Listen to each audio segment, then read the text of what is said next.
Gold, trusted gold buyers. మీరు తాకట్టు పెట్టిన బంగారాన్ని విడిపించి ఈ రోజు ఉన్న మార్కెట్ ధరకు కొనబడను. Welcome to crime diaries.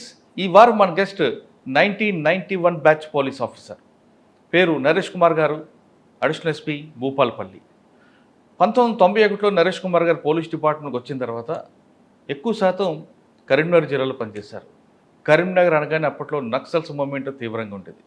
అక్కడ ఆయన పనిచేసిన తర్వాత అక్కడ ఎలాంటి వర్క్ చేశారు, అప్పుడు నక్సల్స్ మూవ్మెంట్ ఏ విధంగా ఉండేది అనే విషయంతో పాటు తర్వాత ఇన్స్పెక్టర్గా అయ్యి తర్వాత ప్రస్తుతం డిఎస్పీ అయిన తర్వాత present additional SP, SI to additional SP మధ్యన ఆయన జర్నీ ఎలా కొనసాగింది, ఆయన ఈ టైంలో ఎదుర్కొన్న సవాళ్ళు ఏంటి అనే విషయాన్ని నరేష్ కుమార్ గారు తెలుసుకుంది. సార్ నమస్తే అండి. నమస్కారం సార్.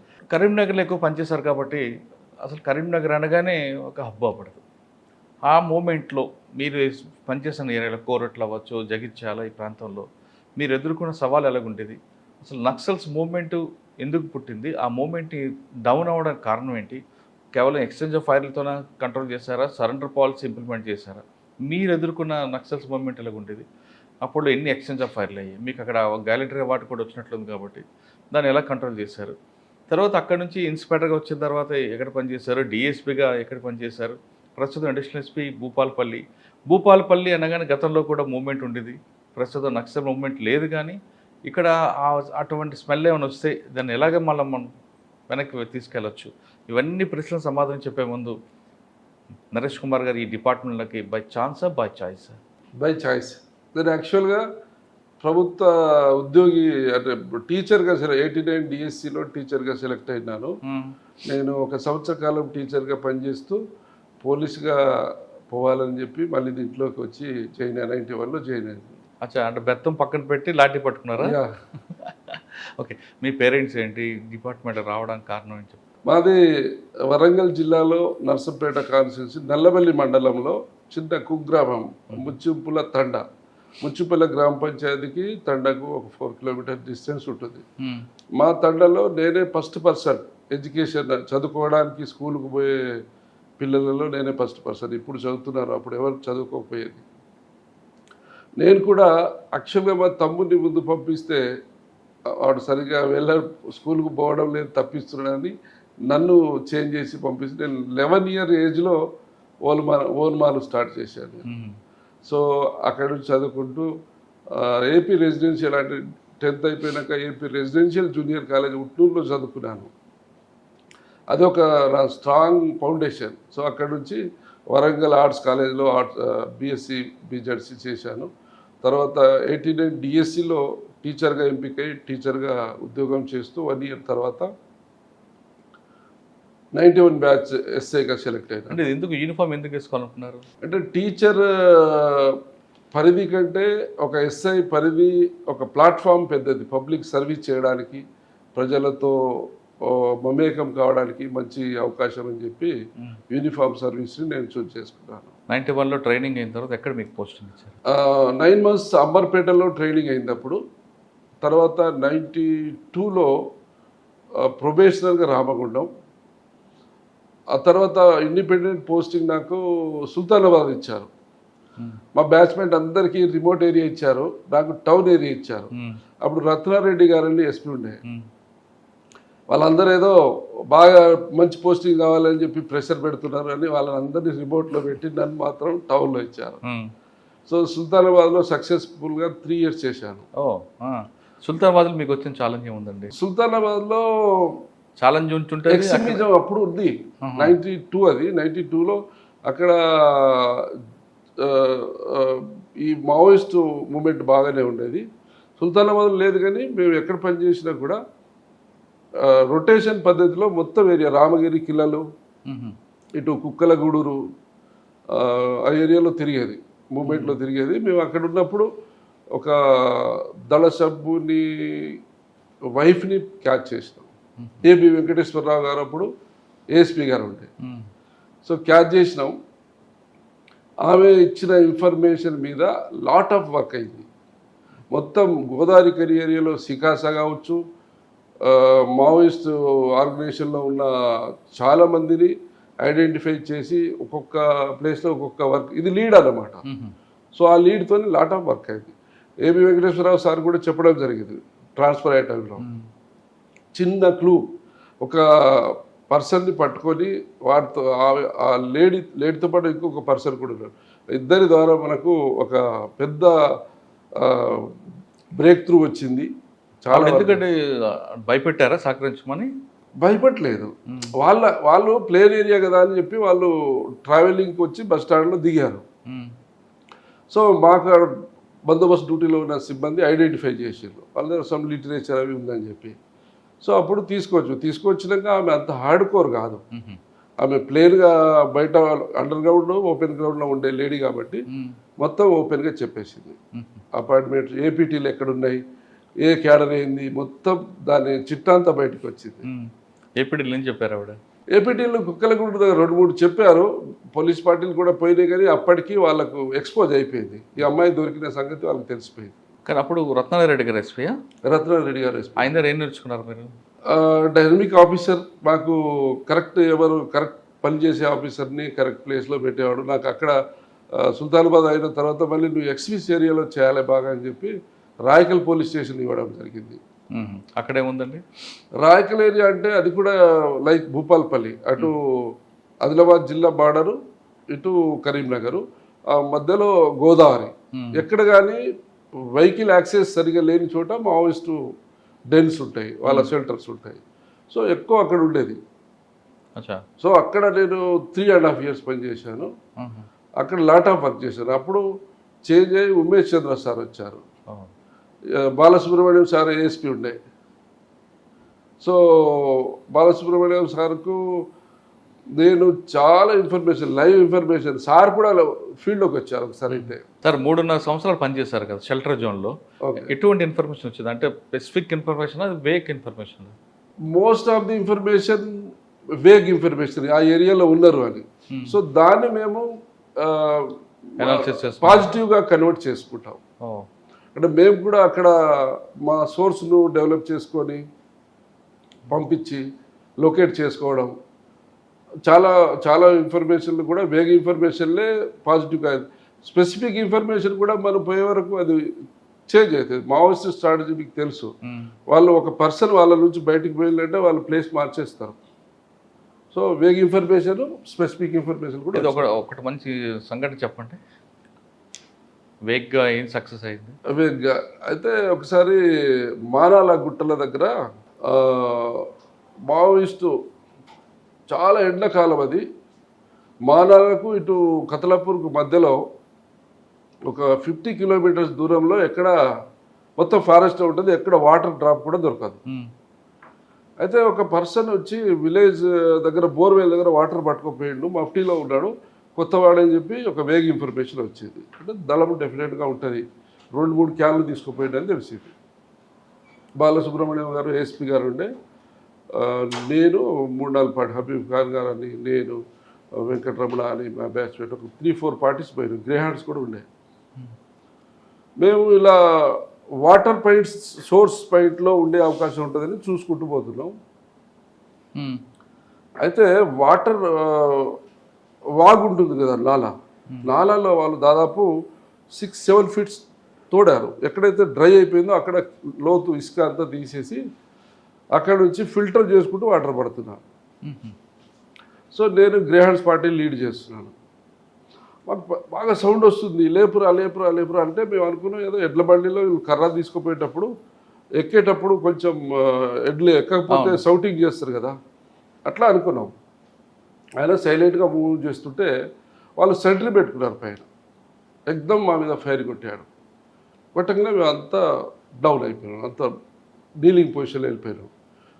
చూసుకొని అబ్జర్వ్ చేసినాం. చేస్తే అక్కడ నుంచి సౌండ్ వచ్చి, ఎక్కడి నుంచి అయితే ఫైర్ వచ్చిందో అక్కడికి కవర్ తీసుకుంటూ ముందుకు అడ్వాన్స్ అయినాం. అంటే వాళ్ళు ఏం చేశారు, ఫైర్ కొట్టుకుంటూ పైకి వెళ్ళిపోతారు, క్యాన్లు గిన్నె అన్నీ పడేసి వెళ్ళిపోతున్నారు. సో మేము అక్కడికి వెళ్ళి చూస్తే పెద్ద గొయ్యి తీసి ఉన్నది, బావి తీసినట్టుగా ఉంది. 50 cans ఉన్నాయి, పెద్ద పెద్దవి, 20 liters 30 liters. So huge cadre ఉంటుంది ఇక్కడ, 200-300 మంది ఉంటారు. PLJలో ఫస్ట్ ఫైరింగ్ అది. సో మనం పోవాలి. సో వాళ్ళు గుట్ట మీద ఉన్నారు, డౌన్లో ఉన్నాం. వాళ్ళు అడ్వాంటేజ్ తీసుకొని మనల్ని కొడతారు. ఎవరు పోయినా కూడా మనము గుంపులు ఉన్నది స్కాటర్ అయ్యి కవర్ తీసుకోండి, బండలు ఉంటాయి గుట్టల మీద, కవర్ తీసుకొని స్లోగా పోవాలి, అందరూ ఒకేసారి రీచ్ కావాలి, ఫైర్ చేసుకుంటూ పైన అబ్జర్వ్ చేసుకుంటూ ఎక్కాలని చెప్పిన. తొందరపడవద్దు, ఏమైనా అవసరం ఉంటే ఆగండి, మీరు రెస్ట్ తీసుకొని పోదాం. అది 300 ట్రిగర్ హైట్ ఉండే. టైం ఎంత అయింది అప్పుడు? మార్నింగ్ 11 అవుతుంది, 10-11 మాత్రం. సో పోతుంటే వాళ్ళు ఫైర్ చేశారు. ఒకసారి నేను ఇట్లా ఉన్నా, టక్ నాకు ఫైర్ వచ్చింది, నేను కవర్లో ఉన్నా, లేకపోతే తగిలేదు. మళ్ళీ అబ్జర్వ్ చేసి ఇలా స్పెషల్ పార్టీ పిల్లలు శంకర్ అని ఒక 2-3 యాక్టివ్ ఉంటాయి, వాళ్ళు రైట్ సైడ్ నుంచి పైకి ఎక్కేస్తున్నారు, పైకి లెఫ్ట్ నుంచి. సో అలా మేము పైకి వెళ్ళిపోయాను. లాస్ట్ వాడు 2-3 ఫైర్లు కొట్టి పారిపోయాడు. అంటే వాడు సెంట్రీ అన్నమాట, మనల్ని ముందుకు రాకుండా ఆపడానికి ట్రై చేస్తున్నాడు. వాళ్ళని కవర్ చేసుకుంటూ మేము పైకి ఎక్కే వరకు ఒక 300-400 గజాల దూరంలో ఫారెస్ట్ మొత్తం పారిపోతున్నారు, గుంపు పారిపోతున్నారు. మేము చేజ్ చేసినాం. సో చేజ్ చేస్తుంటే నా దగ్గర సెట్ ఉంది, సెట్లో చెప్పేసాం ఎదురుగా 2 పార్టీలు ఉన్నాయి. సో పార్టీలకు ఇట్లా ఎక్స్చేంజ్ ఆఫ్ ఫైర్ అయింది, వాళ్ళు పరిగెత్తి వస్తున్నారు. మేము హిల్ ఎక్కే వరకే మాకు లేట్ అయింది, సో మీరు కవర్ చేయండి అన్నారు. వాళ్ళు ఏం అనుకున్నారంటే కొంచెం కన్ఫ్యూజన్ అయింది. వాళ్ళు చూశారు, వీళ్ళు జగ్గిర్ ప్యాచ్ వేసుకొని ఉన్నారు, నక్సలైట్లు కూడా.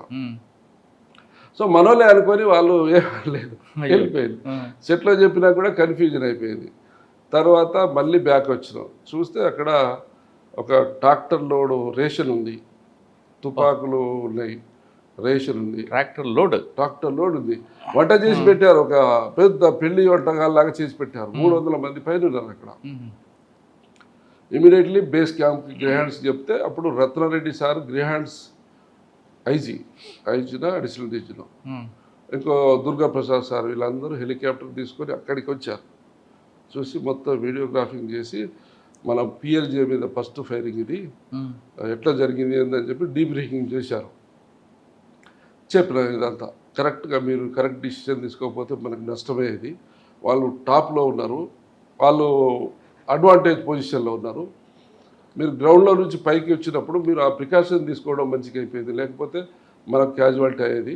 సరే వాళ్ళు దొరకకపోతే పర్వాలేదు, కానీ మన వాళ్ళు సేఫ్గా ఉన్నారని చెప్పి అప్రిషియేట్ చేసినాం.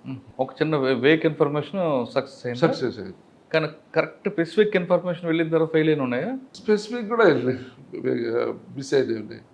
అంటే మనకి ఇన్ఫర్మేషన్ రాగానే వాళ్ళు కొన్ని చోట్ల వాళ్ళు నమ్మరు, ఆ ఏరియా నమ్మరు, ఎవడో ఒకటి చెప్పేస్తారు వచ్చే అవకాశం ఉందని చెప్పి నమ్మరు. సార్ కొంతమంది వాళ్ళు అప్పట్లో మిమ్మల్ని ఇబ్బంది పెట్టడానికి, మిమ్మల్ని అటెన్షన్ డైవర్ట్ చేయడానికి వాళ్ళే కావాలని వేక్ ఇన్ఫర్మేషన్ పంపిస్తుంటారు అంబుష్లో పడడానికి. ఇన్ఫర్మేట్లను మేము బాగా స్టడీ చేస్తాం. రిలయబుల్ ఇన్ఫర్మేట్ కూడా ఒకసారి మోసం చేయొచ్చు, వాళ్ళ ట్రాప్లోకి వెళ్ళిపోవచ్చు. సో మేము ఇన్ఫర్మేట్ని కూడా డిసెప్షన్ ఉంటుంది. సో అట్లా ఒక స్టోరీ చెప్తాను. నేను కోరుట్ల ఎస్ఐ, కోరుట్ల నుంచి ఐలాపూర్ అని ఒక 5 కిలోమీటర్స్లో ఉంటుంది, గుట్ట ఉంటుంది. అయితే అక్కడ ఒక పిల్లాడు, అంతకుముందు దళం వచ్చేది వెంకటస్వామి అని డిసిఎస్ ఉండేది అక్కడ. అయితే ఆయనను బాగా నమ్మకమైన పిల్లాడాడు ఆ పార్టీకి. ఓకే, మేము పట్టుకొచ్చినాం, బ్రేక్ చేసి కమిట్మెంట్ తీసుకున్నాం చేయాలని. మరి నన్ను గుర్తుపడతారు కదా అంటే నేను అందరు మిలిటరీ అటెండెన్స్ పెడతా, అందరితో నువ్వు రావాలి, అందరూ గేట్ అవతల ఉంటారు, ఒక్కొక్కరిని పిలిచి మాట్లాడతా, ఎవరేం చెప్తారో తెలియదు కదా, నువ్వు చెప్పేది నువ్వు చెప్పు, వాళ్ళు చెప్తే వాళ్ళు చెప్తారు, బయట ఎక్కడ కూడా చెప్పవద్దు, నేను చెప్పా, నువ్వు బయట ఎక్కడ కలిసినా నమస్తే సార్ అని కూడా చెప్పవద్దు అని బ్రీఫ్ చేస్తే అది ఎవరైనా కానీ కాన్ఫిడెన్స్ ఉంటేనే చెప్తారు. లీక్ అవుతుంది, నేను టార్గెట్ అవుతా సస్తా అంటే ఎవరు చెప్పరు. ఓకే అన్న. సో వన్ ఫైన్ డే వీడి దగ్గరికి వచ్చి సైకిల్ అడిగి, యాక్షన్ టీమ్ కమాండర్లు ఇద్దరు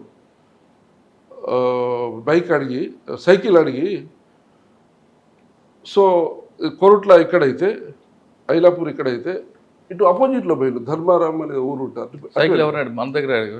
మన పర్సన్ దగ్గర అడిగిండు, ఆపోజిట్ డైరెక్షన్లో పోయిండు. అంటే వాళ్ళు కూడా ప్రికాషన్ డైవర్షన్ స్టార్ట్ వచ్చి, సో వెళ్ళిపోయినాక వీడు వచ్చి సార్ ఇది విషయం అంటే, మళ్ళీ సైకిల్ ఇవ్వడానికి వస్తారు కదా వాళ్ళు, ఓకే వెళ్దామని చెప్పి మా సిఐ గారు ఉండే, ఇప్పుడు సింధు శర్మ మేడం ఉంది కదా ఫాదర్, ఉమామహేశ్వర గారు.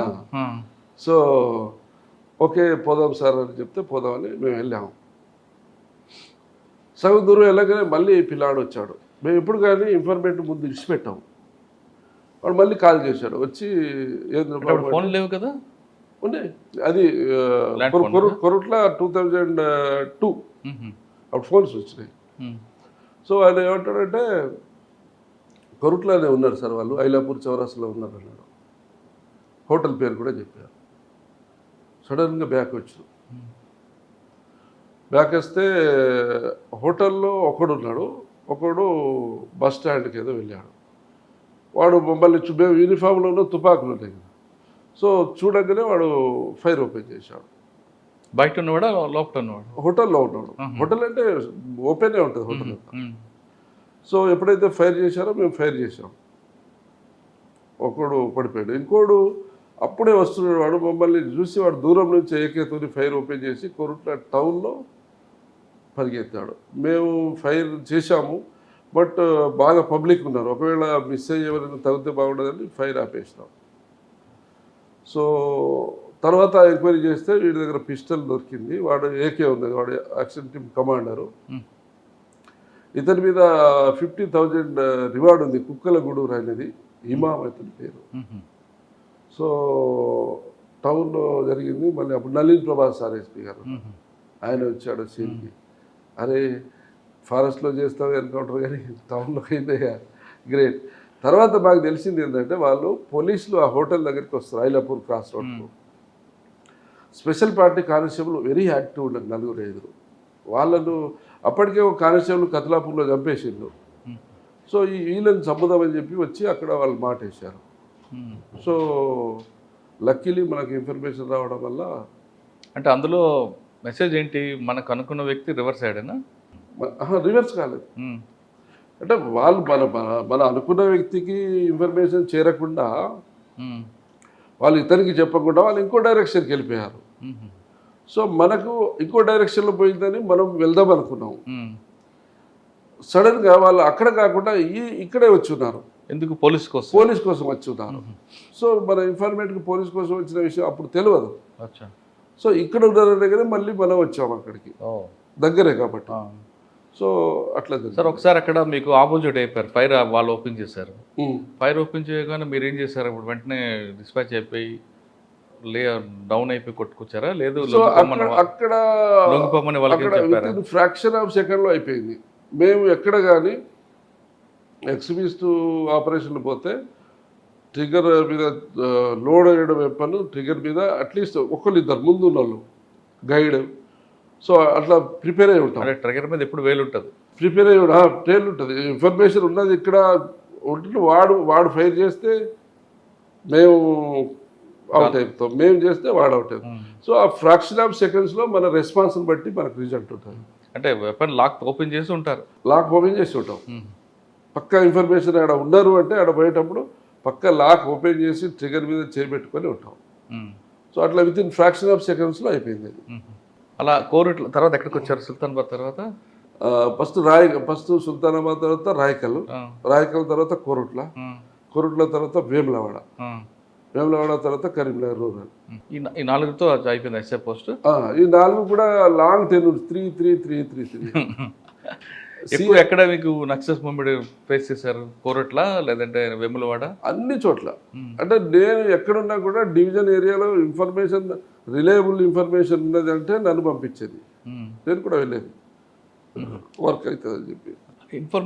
ఇన్ఫర్మర్కి డబ్బులు ఇవ్వడం ఎలా అంటే మరి గవర్నమెంట్ ఇచ్చేది? అప్పుడు గవర్నమెంట్ ఇస్తారు, కొంత అమౌంట్ ఇస్తారు, కానీ మనమే మెయింటైన్ చేయాలి. ఇప్పుడు గవర్నమెంట్ చెప్పి అంత చేసేంత ఉండదు. ఇన్ఫర్మేట్ అనేది ఎక్కడ ఎవరు మనకు కాంటాక్ట్లోకి వస్తారు, ఎవరు రిలయబుల్ ఇన్ఫర్మేషన్ అనేది అది ఎలా మనం స్కానింగ్ చేస్తామంటే రిలయబుల్ కాదా అనేది? అంటే ఆయన ఇచ్చే ఇన్ఫర్మేషన్ బట్టి మనం టెస్ట్ చేస్తాం. సరే, అలా మిమ్మల్ని మిస్యూజ్ చేసిన ఎవరు ఉన్నారు? ఫేక్ ఇన్ఫర్మేట్స్ కూడా వస్తారు. నేను ఆడున్నా సార్, ఈడున్నా సార్ అది ఇది అంటారు. అక్కడ మేము వెరిఫై క్రాస్ చెక్ చేస్తే ఏమీ ఉండదు. తర్వాత డబ్బులకు ఇవ్వండి సార్, దానికి ఇవ్వండి, అట్లా ఉండదు. ఒక సంఘటన చెప్పండి అందులో. ఒక ఇన్ఫర్మేట్ ఉండే, వాడు పేరు ఏదో గుర్తులేదు కానీ ఏఎస్పీ గారి దగ్గర పోతుండే. పోయి ఎవరు ఏఎస్పీ గారు ఎవరు? బాలసుబ్రహ్మణ్యం సార్ పోయి మేము దళవులు పట్టిస్తా సార్, నాకు బాగా దగ్గర వస్తారు సార్, అది ఇది అని స్టోరీ చెప్తాను. చెప్పి నాకు కొంచెం ఒక బైక్ ఇప్పియండి సార్, నేను మొత్తం తిరుగుతాను, పెట్రోల్ పోయించండి సార్ అంటాడు. సో సరే సార్ ఏమంటారు, ఎవరన్నా బాగా పనిచేసే ఆఫీసరు ఇంట్రెస్ట్ వర్క్ చేయాలని ఇంట్రెస్ట్ ఉన్న ఆఫీసర్కి ఇంట్రెస్ట్ చేస్తారు, చూడ అది చెప్తాను అంటుండే. వాడు అక్కడ చిన్నగా సార్తో చెప్పేసి ఈడికి వచ్చి నాకు 15,000 ఇవ్వండి సార్, 10,000 ఇవ్వండి సార్, అక్కడ పోతా సార్, ఇక్కడ వాడిని కార్లో ఎక్కించి తీసుకొస్తా సార్ అని అన్ని కార్లో తీసుకొస్తామని. సో అట్లా ఉంటారు. మేము తెలిసిపోతుంది మనకు, వీడు జెన్యూన్ ఇన్ఫర్మేటా వీడు ఫేక్ అని. ఫేక్ ఉంటే అది కాదు బాబు, అట్లా నువ్వు తీసుకొచ్చినాకనే తర్వాత రివార్డ్ ఇస్తా, ఇప్పుడు కాదు అని. వాడేమన్నాడు అప్పుడు? కార్లో తీసుకొస్తాను, డబ్బులు ఇవ్వలేదు మీరు? ఇవ్వలేదు. 1-2 సార్లు చిన్న చిన్నగా ఇచ్చినావు, మోటార్ సైకిల్ ఇచ్చుడు, పెట్రోల్ పోయించుడు, ఖర్చులకు ఇచ్చుడు. సో వర్క్ ఏమి ఉండదు. ఆయన చెప్పిన ఇన్ఫర్మేషన్ ఏది కూడా రిజల్ట్ ఓరియంటెడ్ కాదు, ఊరికే పైసల కోసం ఇట్లా పాకులాడుతున్నారు చెప్పి సార్ కూడా చెప్పేసినాం. సార్ ఏమన్నారు అప్పుడు? సార్ నా దగ్గరే కాదు, ఆఫీసర్ దగ్గర పోతుండు, ఆఫీసర్ దగ్గర పోతుండు, మళ్ళీ ఇంకో ఆఫీసర్కి వేరే, ఇక్కడ ఈ అకౌంట్ వేరే, అక్కడ అకౌంట్ వేరే, అక్కడ వేరే వాళ్ళకి వేరే స్టోరీ చెప్తాడు. చాలా దగ్గర రాని ఎక్కడ బయట అట్లుంటాయి. ఇక కొంతమంది అలవాటు పడిపోతారు. ఇనిషియల్గా మంచి ఇన్ఫర్మేటివ్ ఉండవచ్చు, మంచి ఇన్ఫర్మేషన్ ఇచ్చి సక్సెస్ అని చెప్పండి. ఒకటి మంచి ఇన్ఫర్మేషన్ సక్సెస్ కాలేదు కానీ నా గ్యాలంటరీ అవార్డు వచ్చింది. చెప్పండి. నేను వేములవాడలో చేస్తున్నాను. వేములవాడ 2001 నుంచి 2006 వరకు వేములవాడ చేశాను. 5 years చేశాను. 2006 కాదు, 2001 నుంచి 6లో ప్రమోషన్ వచ్చింది. 3.5 years, 4 ఆల్మోస్ట్ 4 years చేశాను అక్కడ. రవి ప్రకాష్ అని డిఎస్పీ గారు ఉండే, ఇప్పుడు ఆంధ్రాలో ఉన్నాడు, ఐజీపీఎల్ ప్రొవిజనింగ్ అండ్ లాజిస్టిక్ ఉన్నాడు. అయితే ఎలక్షన్ ముందు నాకు కరీంనగర్ రూరల్ ఇస్తే ఎలక్షన్ వరకు ఇక్కడ ఉండాలి అని చెప్పి డిఎస్పీ గారు ఆపేశారు ఎస్పీ గారితో చెప్పి. ఎస్పీ గారు కూడా నువ్వు నీకు మంచి పోస్టింగ్ ఇస్తా అంటున్నావు కదా, తర్వాత ఎలక్షన్ ఫ్రీగా కావాలంటే నీ సర్వీసెస్ అవసరం ఉంటే ఉండు అంటే సరే సరే అన్నా.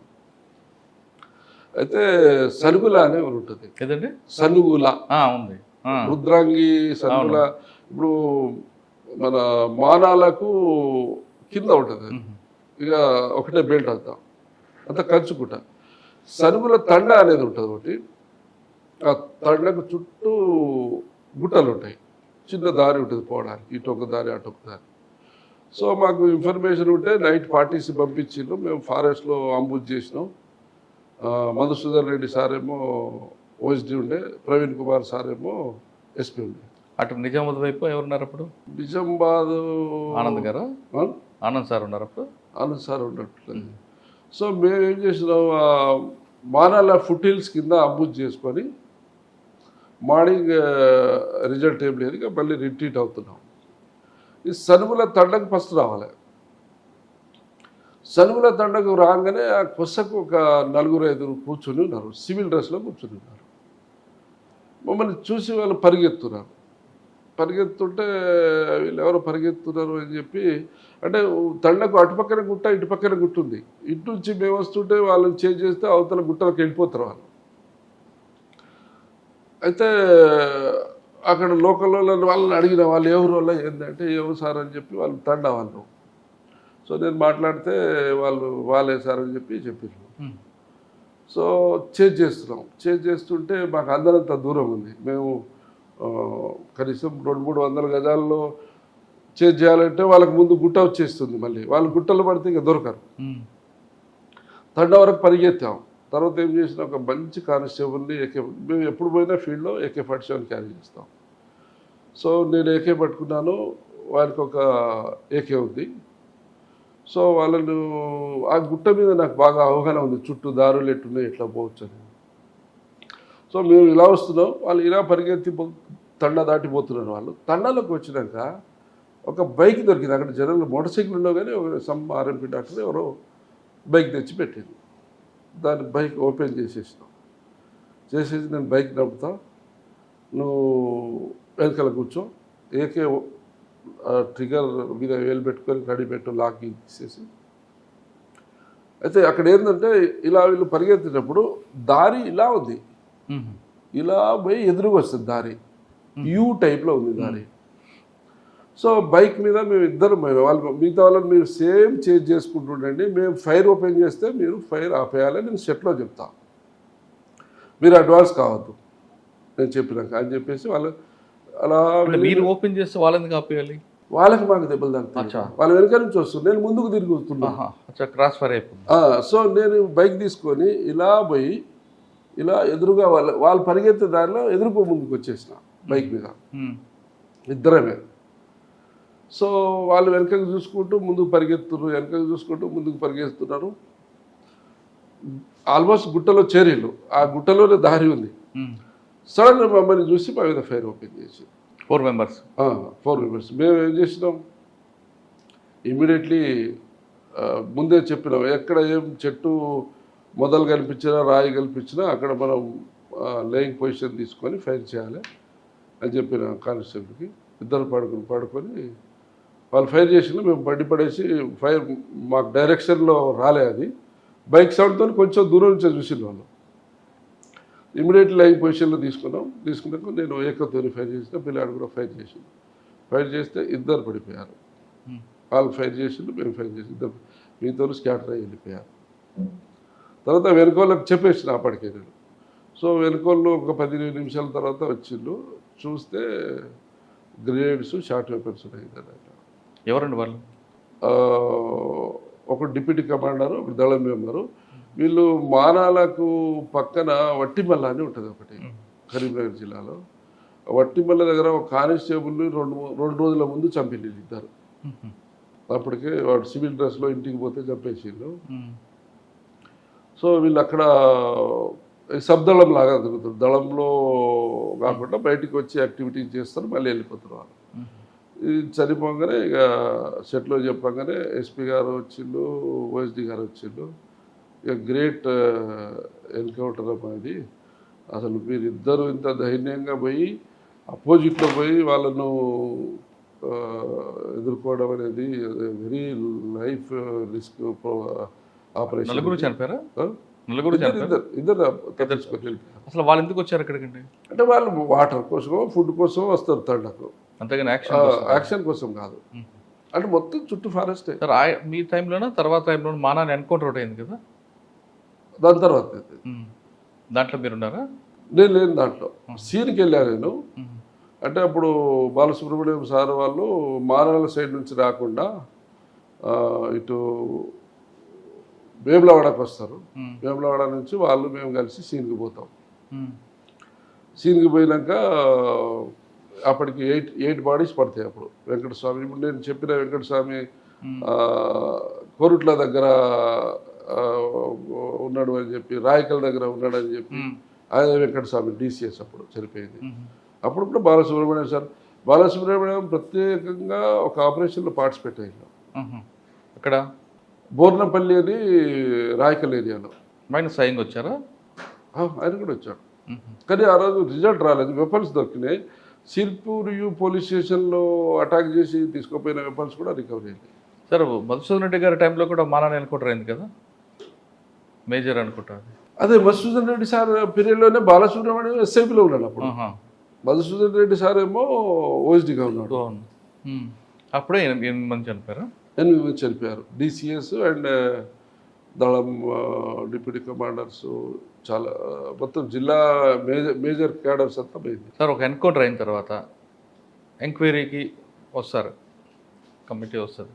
అవన్నీ ప్రొసీజర్ ఎలాగుంటాయండి? పోస్ట్ మార్టం చేయించడం, అక్కడ PM అదే సీన్ ప్రెజర్ చేయడం. సో ఎన్కౌంటర్ కాగానే మనకు NHRC గైడ్లైన్స్ ఉన్నాయి. సో ముందు ఎన్కౌంటర్ అయిన తర్వాత సీన్ డిస్టర్బ్ చేయకుండా ఎగ్జిక్యూటివ్ మేజిస్ట్రేట్ వచ్చి పంచనామా కండక్ట్ చేయాలి.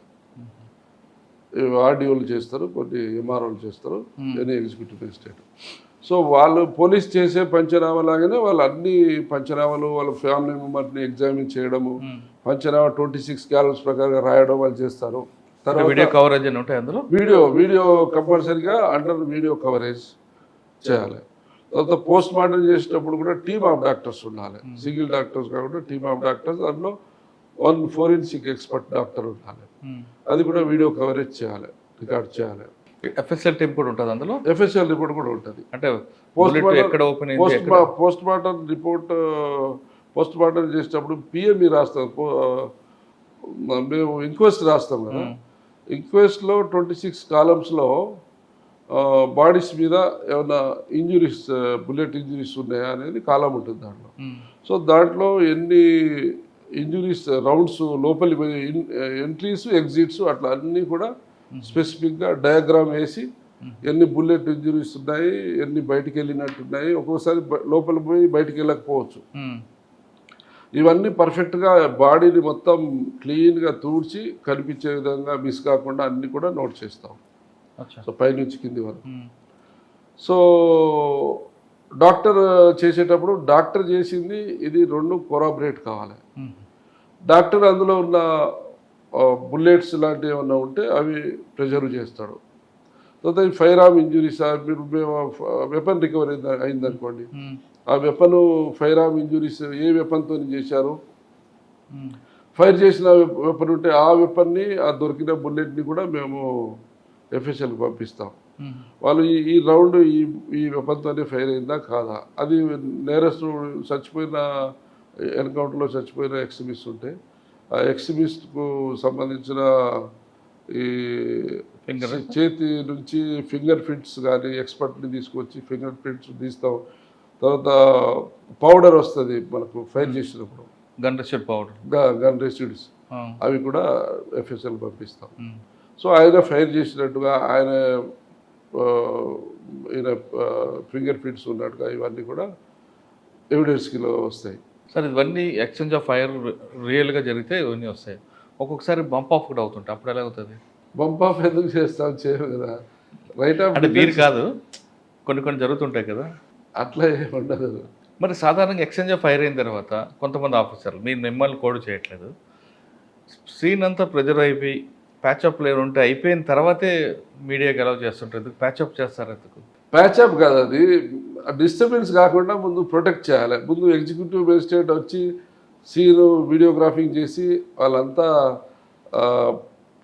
యాజ్ ఇట్ ఈజ్గా ఉన్నదాన్ని డిస్టర్బ్ చేయకుండా చూసిన తర్వాత మీడియాని కానీ పబ్లిక్ కానీ బ్లడ్ రిలేటివ్స్ కానీ అలౌ చేస్తాం.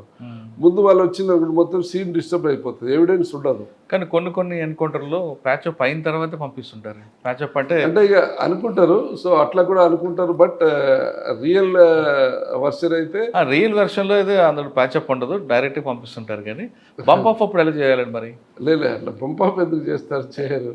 మీరు కాదు, జనరల్గా ఎవరైనా కూడా సీన్ డిస్టర్బ్ కాకుండా ప్రిజర్వ్ చేయాలి, సీన్ సేఫ్. కొన్నిసార్లు డైరెక్ట్ పాయింట్ బ్లాక్లో కొట్టి చంపేశారని ఆరోపిస్తుంటారు వాళ్ళు, అలా జరుగుతుంటుందా?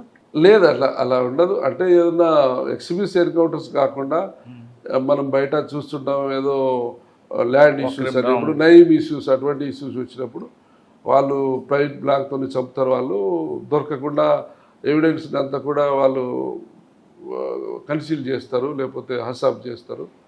అది కొంతమంది మంచి ఎక్స్పర్ట్స్ ఉంటే డైరెక్ట్గా గన్ కొట్టకుండా రివర్స్లో వచ్చి కాల్చేలా కూడా ప్లాన్ చేస్తుంటారట. అట్లే ఉండదు. మీరు దీంట్లో మీకు గ్యాలంటరీ అవార్డు వచ్చింది. ఎస్, దీంట్లో అక్కడ ఓఎస్డి గారు, ఎస్పీ గారు వచ్చి బాగా అప్రిషియేట్ చేసి అసలు ఇది ఇంపాసిబుల్, ఇది జరిగేదే కాదు, దాన్ని మీరు పాసిబుల్ చేశారు. తర్వాత మీరు లైఫ్ రిస్క్ కూడా తీసుకున్నారు. వాళ్ళు విత్ వెపన్తో ఫైర్ చేస్తారని తెలుసు, వాళ్ళు ఎక్స్ట్రీమిస్ట్ తెలుసు, అయినా మీరు ఇద్దరే డేర్గా యూ సేఫ్లో ముందుకు వచ్చి చేశారు. అప్పుడు పెరవరం రాములు గారు డీజీ సార్ వచ్చారు, అప్పుడు బ్రీఫ్ చేసిండు ఓఎస్డి సార్, ఏది మధుసూదన్ రెడ్డి సార్. చూస్తే సార్ కూడా పేపర్ స్టేట్మెంట్ కట్టింగ్స్ కూడా ఉన్నాయి. సార్ నేను ఒక ఎస్ఐ ధైర్య సాహసాలను చూసి అబ్బురపోయాను అని చెప్పి మీడియాలో వచ్చింది. అది వర్డ్స్ కూడా. తర్వాత ట్రాన్స్ఫర్ అయిపోయారా మీరు? అవార్డు, గ్యాలరీ అవార్డు తీసుకున్నారు. దాని తర్వాత నాకు అప్పటికే ఎలక్షన్ అయిపోయింది. 4 years తర్వాత కరీంనగర్ రూరల్కి వచ్చాను, అక్కడ 1 year చేశాను. 1 ఇయర్ చూసినాక అక్కడ నుంచి ప్రమోషన్లో బయటకు వచ్చాను. ఎక్కడికి వచ్చారు? ఫస్ట్ అప్పుడు పాలసీ ఏంటంటే సిఐడిలో కంపల్సరీ చేయాలి. సో వరంగల్ సిఐడికి వచ్చాను. సరే, వరంగల్ కరీంనగర్ రూరల్ ఏముందండి మీ మార్క్? కరీంనగర్ రూరల్లో ఉన్నప్పుడు ఒక వర్క్ జరిగింది. ఏంటంటే ఒక దళ మెంబర్ ఇచ్చిన చిన్న క్లూస్ని తీసుకొని అప్పుడు డిఎస్ చవాన్ సార్ ఉండే, ఇప్పుడు అడిషనల్ డీసీ.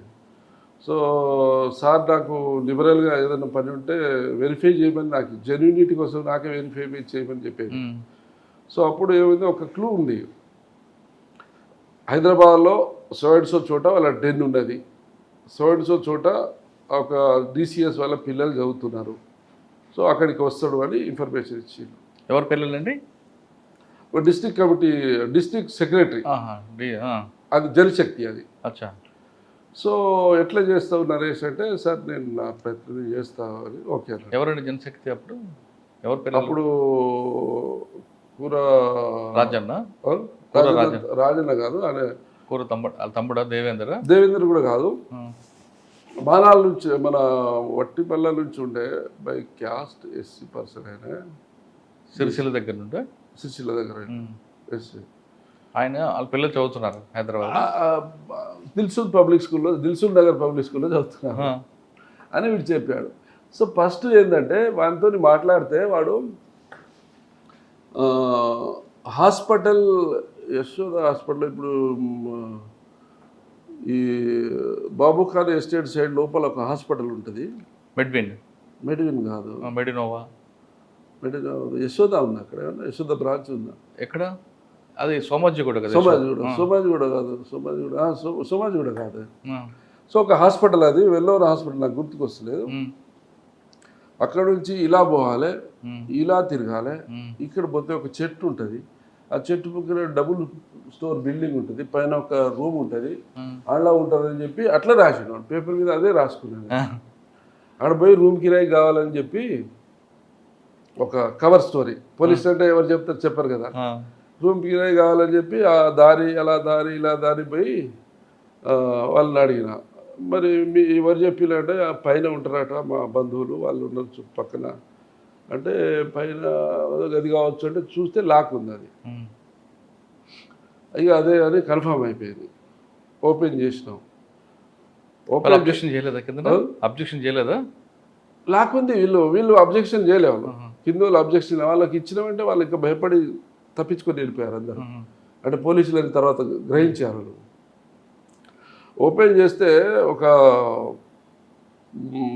ఆల్మోస్ట్ ఒక హాఫ్ ట్రాక్టర్ లోడ్, దాంట్లో అమ్యునేషన్, లిటరేచరు అన్ని పెద్ద డెన్ ఉన్నది. ఇమీడియట్లీ డిఎస్ చౌహాన్ సార్కి ఫోన్ చేసి ఇది చెప్పాను. చెప్తే అప్పుడు సురంజిత్ సేన్ డీజీ గారు అక్కడికి వచ్చారు సీన్లో. 10 నిమిషాల్లో మాకు మెసేజ్ వచ్చింది, డీజీ గారు వస్తున్నారు, మీరు అక్కడ చూపియండి, లోకల్ వేస్తారంటే ఓకే సార్ అన్న. వచ్చిండు, చూస్తే వాళ్ళ కంప్యూటర్స్, వాళ్ళకి కావాల్సిన లిటరేచరు, అమ్యునేషన్ కూడా ఉంది, చాలా పెద్ద ఎత్తున ఉంది. వెపన్స్ ఉన్నాయా? వెపన్స్ లేవు, అమ్యునేషన్ ఉంది, లిటరేచర్ ఉంది, కంప్యూటర్స్, ఇంకా దాంట్లో డేటా ఉంటే. సో వచ్చినాక ఎప్పుడు కానీ మీడియా ముందు డైరెక్ట్గా ఎక్స్పోజ్ కాలేము, అయితే మళ్ళీ వాళ్ళు మనల్ని తర్వాత టార్గెట్ చేస్తారు. సో స్ట్రాటజీ అది. సో వచ్చినాక లోకల్లో ఇన్స్పెక్టర్ వచ్చాడు, ఆయనకు చెప్పినా మేము పక్కకున్న సురంజిత్ సేన్ సార్ వచ్చాడు, మొత్తం చూశాడు, మీడియా వచ్చింది, అంతా బ్రీఫ్ చేసి, సో అన్నీ ప్యాక్ చేసి కరీంనగర్ తరలించిన తర్వాత నేను ఎస్బీ పోలీసుని అని చెప్పి స్కూల్కి వెళ్ళాను. మళ్ళీ ఒక 4-5 రోజులకు పోయి ఎస్బీ ఎంక్వైరీ. సో పర్టికులర్ మనకు కావాల్సిన పిల్లని పేరు చెప్పకుండా ఆ క్లాస్లో ఇంకొక పిల్లని పేరు ఎంక్వైరీ కోసం వచ్చినట్టు, ఆయనకి ఫలానా పిల్లానికి ఎంక్వైరీకి వచ్చినట్టు మెసేజ్ లీక్ అవుతుంది కదా. సో సమ్ అనిల్ బాబు 6th క్లాస్లో ఉన్నాడు, ఆయన గురించి ఎంక్వైరీ చేయాలి. సో అనిల్ బాబు కూడా సమ్ కృష్ణ బాబు గురించి ఎంక్వైరీకి వచ్చాను, చూపించండి, రిజిస్టర్ ఇచ్చాడు, మొత్తం చూశారు. అనిల్ బాబు కోసం మనకు కావాలి కానీ వాళ్ళకి చెప్పింది వేరే వర్షన్. సో చూసి నోట్ చేసుకున్నాను. వాళ్ళకి అడ్రస్ ఉంటుంది, రెసిడెన్షియల్ అడ్రస్. సో 2 పిల్లల అడ్రస్ కూడా దొరికింది, ఒకటే అడ్రస్. తర్వాత ఎప్పుడు పోతారు ఇంటికి, ఎట్లా పోతారు, స్కూల్లో ఆటోలో పోతారు, ఆటోలో పోయారు. ఆటో పోయినప్పుడు ఆటోను ఫాలో చేసినాం. ఇల్లు దొరికింది. ఇల్లు దొరికినాక ఇంట్లో ఎవరెవరు ఉంటారు, మళ్ళీ అక్కడ రూమ్ కిరాయి కావాలని చెప్పి ఒకరు అంటే మాట్లాడేటోడు కూడా పెద్ద ఫిజిక్ పోలీస్ లాగా ఏర్పడేటోడు కాకుండా మామూలుగా ఒక వ్యవసాయదారుడు లాగా, ఒక స్టూడెంట్ లాగా అలాంటి వాళ్ళు చూస్ చేసి పంపిస్తాం. ఎవరు పెడితే వాళ్ళు పంపించవద్దు. మీరు మధ్యలో గిజ్జలు వేస్తే డౌట్ వస్తుంది. సో పోలీస్ అనుమానం రాకుండా ఉండాలి. సో వాళ్ళు పోయి అన్న అక్క అని చెప్పాలి ఆడ. సో అన్న వాళ్ళు అనుకుంటే వేరే వాళ్ళు ఇల్లు కిరాయికి ఉన్నదట, ఇక్కడ ఏదో రూమ్ ఉన్నదట. అంటే ఎక్కడ అంటే సార్ వాళ్ళ ఏదో ఈ సార్ వాళ్ళ ఇల్లు ఏంది, ఈ సార్ వీళ్ళు ఎవరు వాళ్ళు ఎవరు అని జస్ట్ మనకు తెలియనట్టుగా చూచాక అడిగితే వాళ్ళు ఎవరో సార్ ఎక్కడో కనిపించాడు కానీ అమ్మ ఉంటుంది, ఇద్దరు పిల్లలు చదువుకుంటారు పోతుంటారు రోజు. సార్ ఎక్కడో ఉద్యోగం చేస్తాడట, ఎప్పుడూ నెలకోసారి ఇట్లా వచ్చి అట్లా వెళ్ళిపోతాడు. ఐడెంటిఫై చేసినాం, సార్కి ఫీడ్బ్యాక్ ఇచ్చినాం. అది రాడాడు సార్, ఎప్పుడో ఒకసారి వస్తాడట, నెలకు 2 నెలలకు ఇలా వచ్చి వెళ్ళిపోతాడట. ఎప్పుడు వస్తాడో కూడా తెలియదు, చుట్టుపక్కల వాళ్ళు చెప్తున్నారంటే. మరి మనం అంత లాంగ్ అక్కడ అబ్జర్వేషన్ పెట్టడం కష్టమవుతుంది, ఏం డిస్టర్బ్ చేయకుండా వచ్చేసేట. కరీంనగర్ రూరల్ది ఇది. తర్వాత దొరికిందా? తర్వాత దొరకలేదు, తర్వాత వాడే సరెండర్ అయిపోయింది. ఎవరైనా సరెండర్ అయింది. అప్పుడు మొత్తం రాజన్న గ్రూప్ అంతా. తర్వాత ప్రవీణ్ కుమార్ గారి టైంలో సరెండర్ అవ్వాలా? ప్రవీణ్ కుమార్ సార్ లేరు అప్పుడు. చౌహాన్ సార్ టైంలో అయిందా సరెండర్? తర్వాత చౌహాన్ సార్ తర్వాత ఎవరో వచ్చారు మళ్ళీ. ఎవరు ఉండే ఆయన జనశక్తికి? ఏది DCS? DCS Sagar correct. Sagar. Sir ఇటు పీపుల్స్ వారు చూసారు, ఇటు జనశక్తి చూసారు మీరు? జనశక్తి చూశాను, ఇక్కడ జనరక్షణ సమితి కూడా చూశాను. అదేంటి? ఏది సుల్తానాబాద్లో అక్కడే ఉండేది. ఆయన సికాసాలో పనిచేసి అక్కడ ఏదో సమ్ గ్యాప్ వస్తే ఈయన సపరేట్ వచ్చేసి జనరక్షణ సమితి అని పెట్టుకున్నాడు. ఆయన కూడా ఒకప్పుడు టెర్రర్గా ఉండే అక్కడ. సార్ పీపుల్స్ వారు, జనరక్షణ సమితి, జనశక్తి 3 చూసారు కదా. ఈ మూడిట్లో సిద్ధాంతపరంగా ఇంకా నేను కరీంనగర్ ఖమ్మం పోయిన తర్వాత టేకులపల్లి సిఐ, కొత్తగూడెం సిఐగా చేసినప్పుడు పీపీజీ చూసాము, ఎన్డీ చూసాము. పీపీజీలో 2 ఫ్రాక్షన్స్ ఉంటాయి, అవి చూసాము, అన్ని చూసాము. దాదాపు 5 చూసారు కదా. 5 చూసాము. 5ట్లో సిద్ధాంతపరంగా పోరాటం చేసేది ఆర్గనైజేషన్ ఏదండి? వైలెన్స్ కోసమే చేసేది ఆర్గనైజేషన్. ఓ సిద్ధాంతపరంగా చూస్తే అన్నింటిలో మావోయిస్ట్ కొంత సిద్ధాంతం. పీపుల్స్ వారు పీపుల్స్ వారు ఇక మిగతా అన్ని వాళ్ళ సొంత ఎజెండాలు, అంత పాలసీ ఏం లేదు. సార్ మీరు ఆర్గనైజేషన్ అంతా పనిచేశారు కదా, కరీంనగర్లో ఎక్స్చేంజ్ ఆఫ్ ఫైర్లు ఇవన్నీ చేశారు. కానీ చనిపోతున్న వ్యక్తి ఆయన కూడా మన దేశ పౌరుడే అని ఎప్పుడైనా అనిపించిందా? అయ్యో పాపం అని. మేము మొదట్లో జాయిన్ అయినప్పుడు అనిపించేది, కానీ వాళ్ళ వైలెన్స్ యాక్టివిటీసు, మా పోలీసు వాళ్ళు చంపేయడం, దారుణంగా ట్రావెలింగ్ చేస్తున్న వాళ్ళని బస్సులో పట్టుకొని చంపడం, బ్లాస్టింగ్ చేసి చంపడం, ఇటువంటి చూసినప్పుడు అది సహజంగా ఎవరికైనా ఎమోషన్ వస్తుంది. అన్యాయంగా చెప్తున్నారు కాబట్టి మనం కూడా టిట్ ఫర్ టాట్ అలాంటిది కూడా మన పౌరులు, మనకు అన్నదమ్ములు, మన పౌరులే కానీ ఒక చీడ పురుగు ఉన్నప్పుడు దాన్ని చేనులో ఒక చీడ పురుగు ఉన్నప్పుడు దాన్ని ఏరి పారేయకపోతే సరెండర్ అయితే సరెండర్ పాలసీస్ ఉన్నాయి. వాళ్ళు మా మీదకి ఎప్పుడైతే వైలెంట్గా యాక్షన్కి వస్తారో మేము రిటాలియేషన్ ఇవ్వాల్సిందే, మా ఎగ్జిస్టెన్స్ కోసం, ఆత్మరక్షణ చేయాల్సిందే. కానీ వాళ్ళ ఆయుధాలు పక్కన పెట్టి ఉంటే మేము కూడా పెడతాం. వాళ్ళు హ్యాండ్స్ రైజ్ చేసి సరెండర్ అవుతామంటే మేము వెల్కమ్ అంటాం. అలాంటి సంఘటనలు జరిగాయి. వెల్కమ్ అంటాం. సరెండర్ అయినా మీలాగా మంచి కుర్చీ మీద కూర్చోబెట్టి టీ తాగిచ్చి భోజనాలు పెట్టి సకల మర్యాదలు ఇస్తున్నాం సరెండర్ అయిన. అప్పుడు మీకు అటువంటి సైన్లో హ్యాండ్స్ అప్ అంటే వచ్చేవారు ఉన్నారు, సంఘటన జరిగిందా? అంటే నా దగ్గర జరగలే కానీ మా టీంలలో జరిగినాయి కొన్ని. మా పోలీస్ ఆపరేషన్స్లో పోయినప్పుడు కొంతమంది ఎన్కౌంటర్లో చనిపోయారు, కొంతమంది లేడీస్ అలాంటి వాళ్ళు మేము సరెండర్ అయిపోతాం సార్ అని చెప్తే ఓకే అని కస్టడీలో తీసుకునేది. కానీ కొంతమంది లాల్ సలాం అంటూ కూడా లాస్ట్లో చనిపోతారట కదండి. అంటే వెరీ కమిటెడ్ క్యాడర్ ఉంటుంది కదా, వాళ్ళు లాల్ సలాం అంటారు, లాస్ట్ వరకు అదే లాస్ట్ బ్రీత్ వరకు అదే అంటారు వాళ్ళు. అటువంటి సంఘటన మీకు ఎదురయ్యాను? మీకు కానీ మీ తెలిసిన వాళ్ళకి కొన్ని సందర్భాలలో లాస్ట్ చనిపోయినప్పుడు కూడా లాస్ట్ సలాం అని చెప్పి అన్న సందర్భాలు నేను పార్టిసిపేట్ అయిన ఎన్కౌంటర్లో ఎక్కడ నాకు ఎదురుపడలే. కానీ వేరే వాళ్ళ ఎందుకంటే గ్రే హ్యాండ్స్తోని మేము ఎప్పుడు ఎక్కడ పోయినా కూడా గ్రే హ్యాండ్స్ని మేము అంటే ఆపరేషనల్ స్ట్రాటజీస్ మంచి ఇన్ఫర్మేషన్ ఉన్నది అంటే వేగ్ ఇన్ఫర్మేషన్ కావచ్చు, జనరల్ ఇన్ఫర్మేషన్ కావచ్చు, స్పెసిఫిక్ కావచ్చు. అటువంటిప్పుడు మేము గ్రే హ్యాండ్స్ పిలిపించుకుంటాం. సో అటువంటి ఆపరేషన్స్లో కొంతమంది సరెండర్ అయిపోతారు, కొంతమంది కమిటెడ్ క్యాడర్ వాళ్ళు అరెస్ట్ చేసినా కూడా నన్ను చంపండి సార్, నన్ను చంపండి, నన్ను ఎందుకు తీసుకోపోతాను అని అట్లా మాట్లాడే వాళ్ళు కూడా ఉంటారు. అటువంటిప్పుడు వాళ్ళకి మీరు బ్రెయిన్ వాష్ చేస్తారా? చంపడం కాదరా నువ్వు సొసైటీ అది చాలా టైంకి మారుతారు వాళ్ళు. ఒక 2 నిమిషాల్లో మారారు, అట్లనే ఉంటారు. ఇప్పుడు మొన్న మీరు సరెండర్ అయినప్పుడు చూడండి, మేము సరెండర్ కాలేదు, మాకు అరెస్ట్ చేసిండు అది ఇది అన్నారు. అంటే వాళ్ళు ఒకప్పుడు ఉన్న పంతా నుంచి ఇక్కడ వరకు వచ్చారు కదా, అంటే చేంజ్ మెంటల్ స్టేటస్ అనేది చేంజ్ అవుతుంది కదా, కానీ క్రమేపీ మారుతారు. మేము పట్టుకున్నప్పుడు వాళ్ళు ఏమీ చెప్పారు, పార్టీ గురించి ఏం తెలియదు, మమ్మల్ని పార్టీలో దిప్పిళ్ళు, ఏ ఊరు తెలియదు, ఎక్కడ పోయింది తెలియదు, ఆ అడవులలో దిప్పిళ్ళు వచ్చినామంటారు.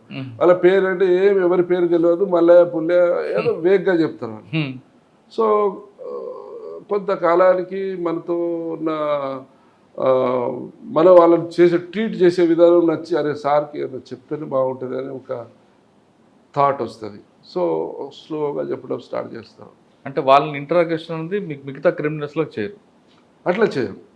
వాళ్ళని కొట్టుడు మాట్లాడుతూనే ఉండాలి. వాళ్ళ మైండ్ను మనం స్టడీ చేసి ఎట్లయితే బ్రేక్ అవుతాడు, ఎట్లయితే మనము వినోరహితం అనేది మనం స్టడీ చేసి చేయాల్సి ఉంటుంది. సార్ కొన్నిసార్లు వాళ్ళ మాటలు విని మనం కూడా తుపాకీ పట్టుకోవాలనిపిస్తుంటుంది అంటారు కొంతమంది ఆఫీసర్లు. అంటే వాళ్ళు అసలు దేశం ఏం చేస్తుంది, ఈ పీడిత ప్రజలు ఎలా మోసపోతున్నారు, ఇవన్నీ ఆర్థిక వ్యత్యాసాలు అని చెప్తుంటారు. వాళ్ళ స్పీచ్ విన్న తర్వాత అది నిజమే కదా అని మేము కూడా నక్సల్స్ వెళ్ళాలనుకున్నామని కొంతమంది ఆఫీసర్లు అంటారు. నిజమేనా? లేదు, అట్లా ఉండదు. ఎవరు చిన్న కేడర్లో ఎవరు అలాంటి ఆలోచన వస్తుంది కావచ్చు, కానీ అట్లా వాళ్ళ ఇప్పుడు తుపాకీ గొట్టం ద్వారా రాజ్యాధికారం అనేది వాళ్ళ నినాదం. అది వచ్చేది కాదు. ఈ ప్రజాస్వామ్యంలో అన్ని దేశాల్లో చూస్తున్నాం మనం. ఎక్కడ వాళ్ళ చైనా, మనము చుట్టుపక్కల దేశాల్లో వాళ్ళ పార్టీ రష్యా, అక్కడ చూసినా కూడా ఎక్కడ తుపాకీ గొట్టం ద్వారా రాజ్యాధికారం రాదు. ప్రజాస్వామ్య పరంగానే ఏదన్నా వస్తుంది. కాబట్టి మన వాళ్ళు ఇప్పుడు అక్కడ ఉన్నప్పుడు మాట్లాడింది, ఇప్పుడు వాళ్ళు వచ్చినప్పుడు వాళ్ళు ఏం చెప్తున్నారు, వాళ్ళు మేము అనుకున్న సిద్ధాంతం అనేది కరెక్ట్ కాదని వాళ్ళే ఒప్పుకుంటున్నారు కదా. అంటే అప్పుడున్న పరిస్థితులు వేరు, ఇప్పుడున్న పరిస్థితులు, సమాజంలో మార్పులు వచ్చి వాళ్ళు గుర్తించలేదు. ఇంకా వాళ్ళు ఇన్ని సంవత్సరాలు పోరాడింది వాళ్ళ రక్షణకు, వాళ్ళు ఎట్లా మేము పోలీసులకు దొరకకుండా ఉండాలి, ఎట్లా మా ఎగ్జిస్టెన్స్ అనే దానికే ఎక్కువ శ్రమ, ఖర్చులు ప్రజలకు చేయడానికి వాళ్ళకు అవకాశం లేదు. ప్రజాస్వామ్యంలో ప్రభుత్వాలు చేస్తున్నప్పుడు వాళ్ళ దగ్గర రాజ్యం మీద యుద్ధం చేయడం అంటే సామాన్యం కాదు కదా, జరిగేది కాదు అది. సార్ ఇంకా మనం కరీంనగర్ తర్వాత సిఐడికి వచ్చారు. సిఐడి తర్వాత ఎక్కడికి వచ్చారు? సిఐడి తర్వాత మళ్ళీ డిఎస్ చవాన్ సారు ఖమ్మం ఎస్పీకి వచ్చారు. అక్కడ చిన్న ముదిగొండ ఎదురు కాల్పులు జరిగి అప్పుడు మీనా సార్ ట్రాన్స్ఫర్ అయ్యిందో చవాన్ సార్ని అక్కడ తీసుకొచ్చి పెట్టారు. సారు నేను సిఐడిలో ఉంటే నరేష్ వచ్చేయన్నాడు. ఓకే సార్ వస్తా అని చెప్పి రిపాట్రియేషన్ చేసుకొని మళ్ళీ అక్కడికి వెళ్ళాను.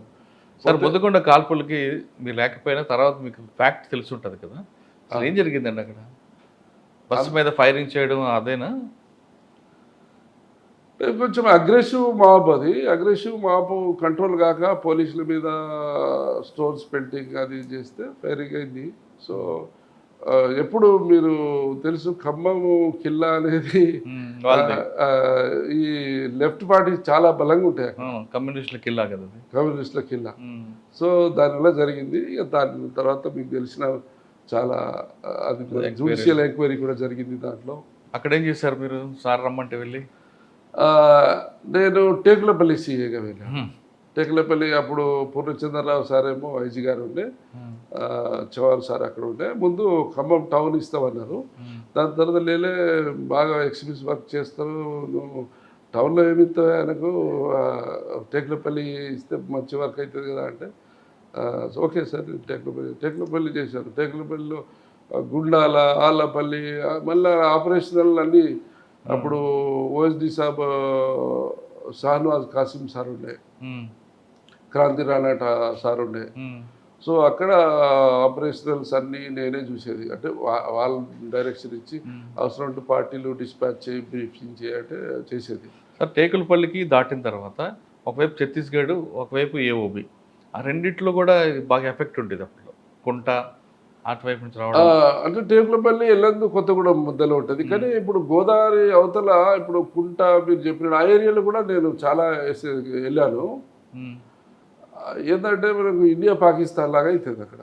క్రాస్ బార్డర్ ఎనిమి వాడు పాకిస్తాన్ వాడు వచ్చి ఇక్కడ ఏదో వైలెన్స్ యాక్టివిటీ చేసి వెళ్ళిపోతారు కదా దొంగచాటుగా. ఇక్కడ ఛత్తీస్గఢ్ నుంచి ఇక్కడికి రాత్రిపూట వస్తారు, ఒక 20-30 కిలోమీటర్లో వచ్చి ఎవరినో చంపేయడం, ఏదో ప్రోక్లైన్ కాల పెడతాడు, బస్సు తగలబెడతాడు, రోడ్ పేల్చేస్తాడు, మళ్ళీ వెళ్ళిపోతారు. సో అవతల వాళ్ళకు స్ట్రాంగ్ బేస్ ఉంది అక్కడ. అప్పుడు బెటాలియన్స్ అవి అన్నీ బార్డర్లో ఉండేది.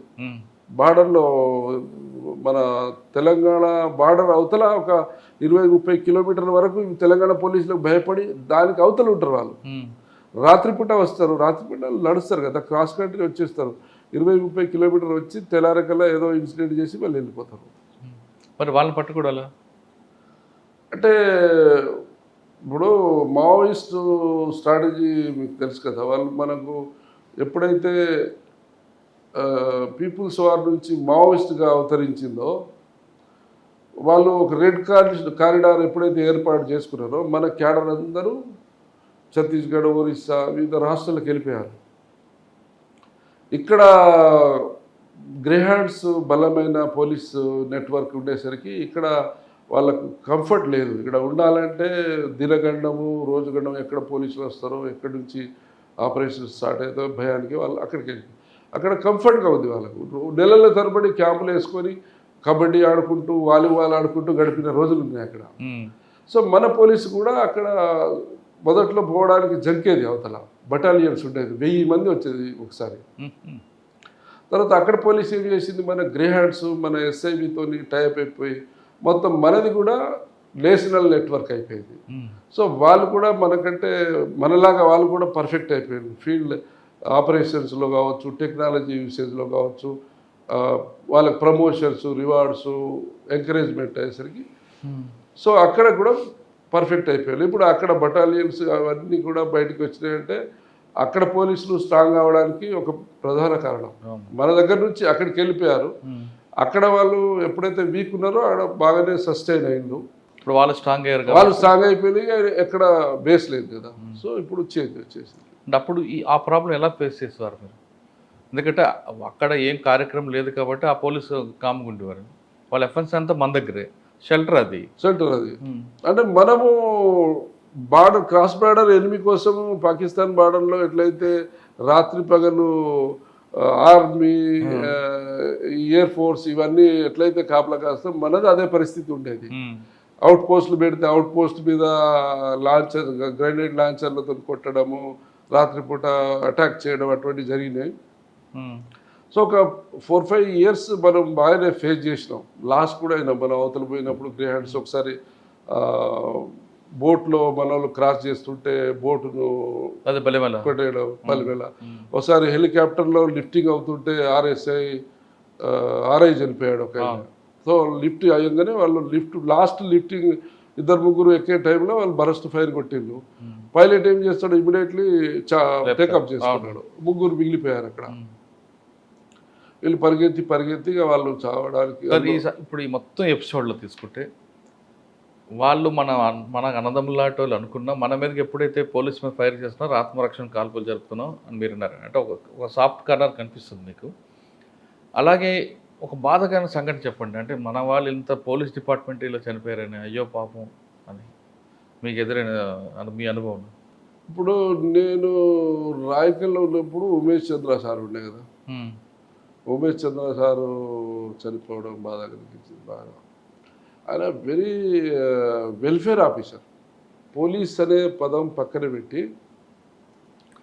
సిబ్బందికి ఎంత వెల్ఫేర్ అంటే అది అది అది అందరు చేయాలనుకుంటారు కానీ అందరి వల్ల కాదు అది. సో అంత మంచి ఆఫీసరు.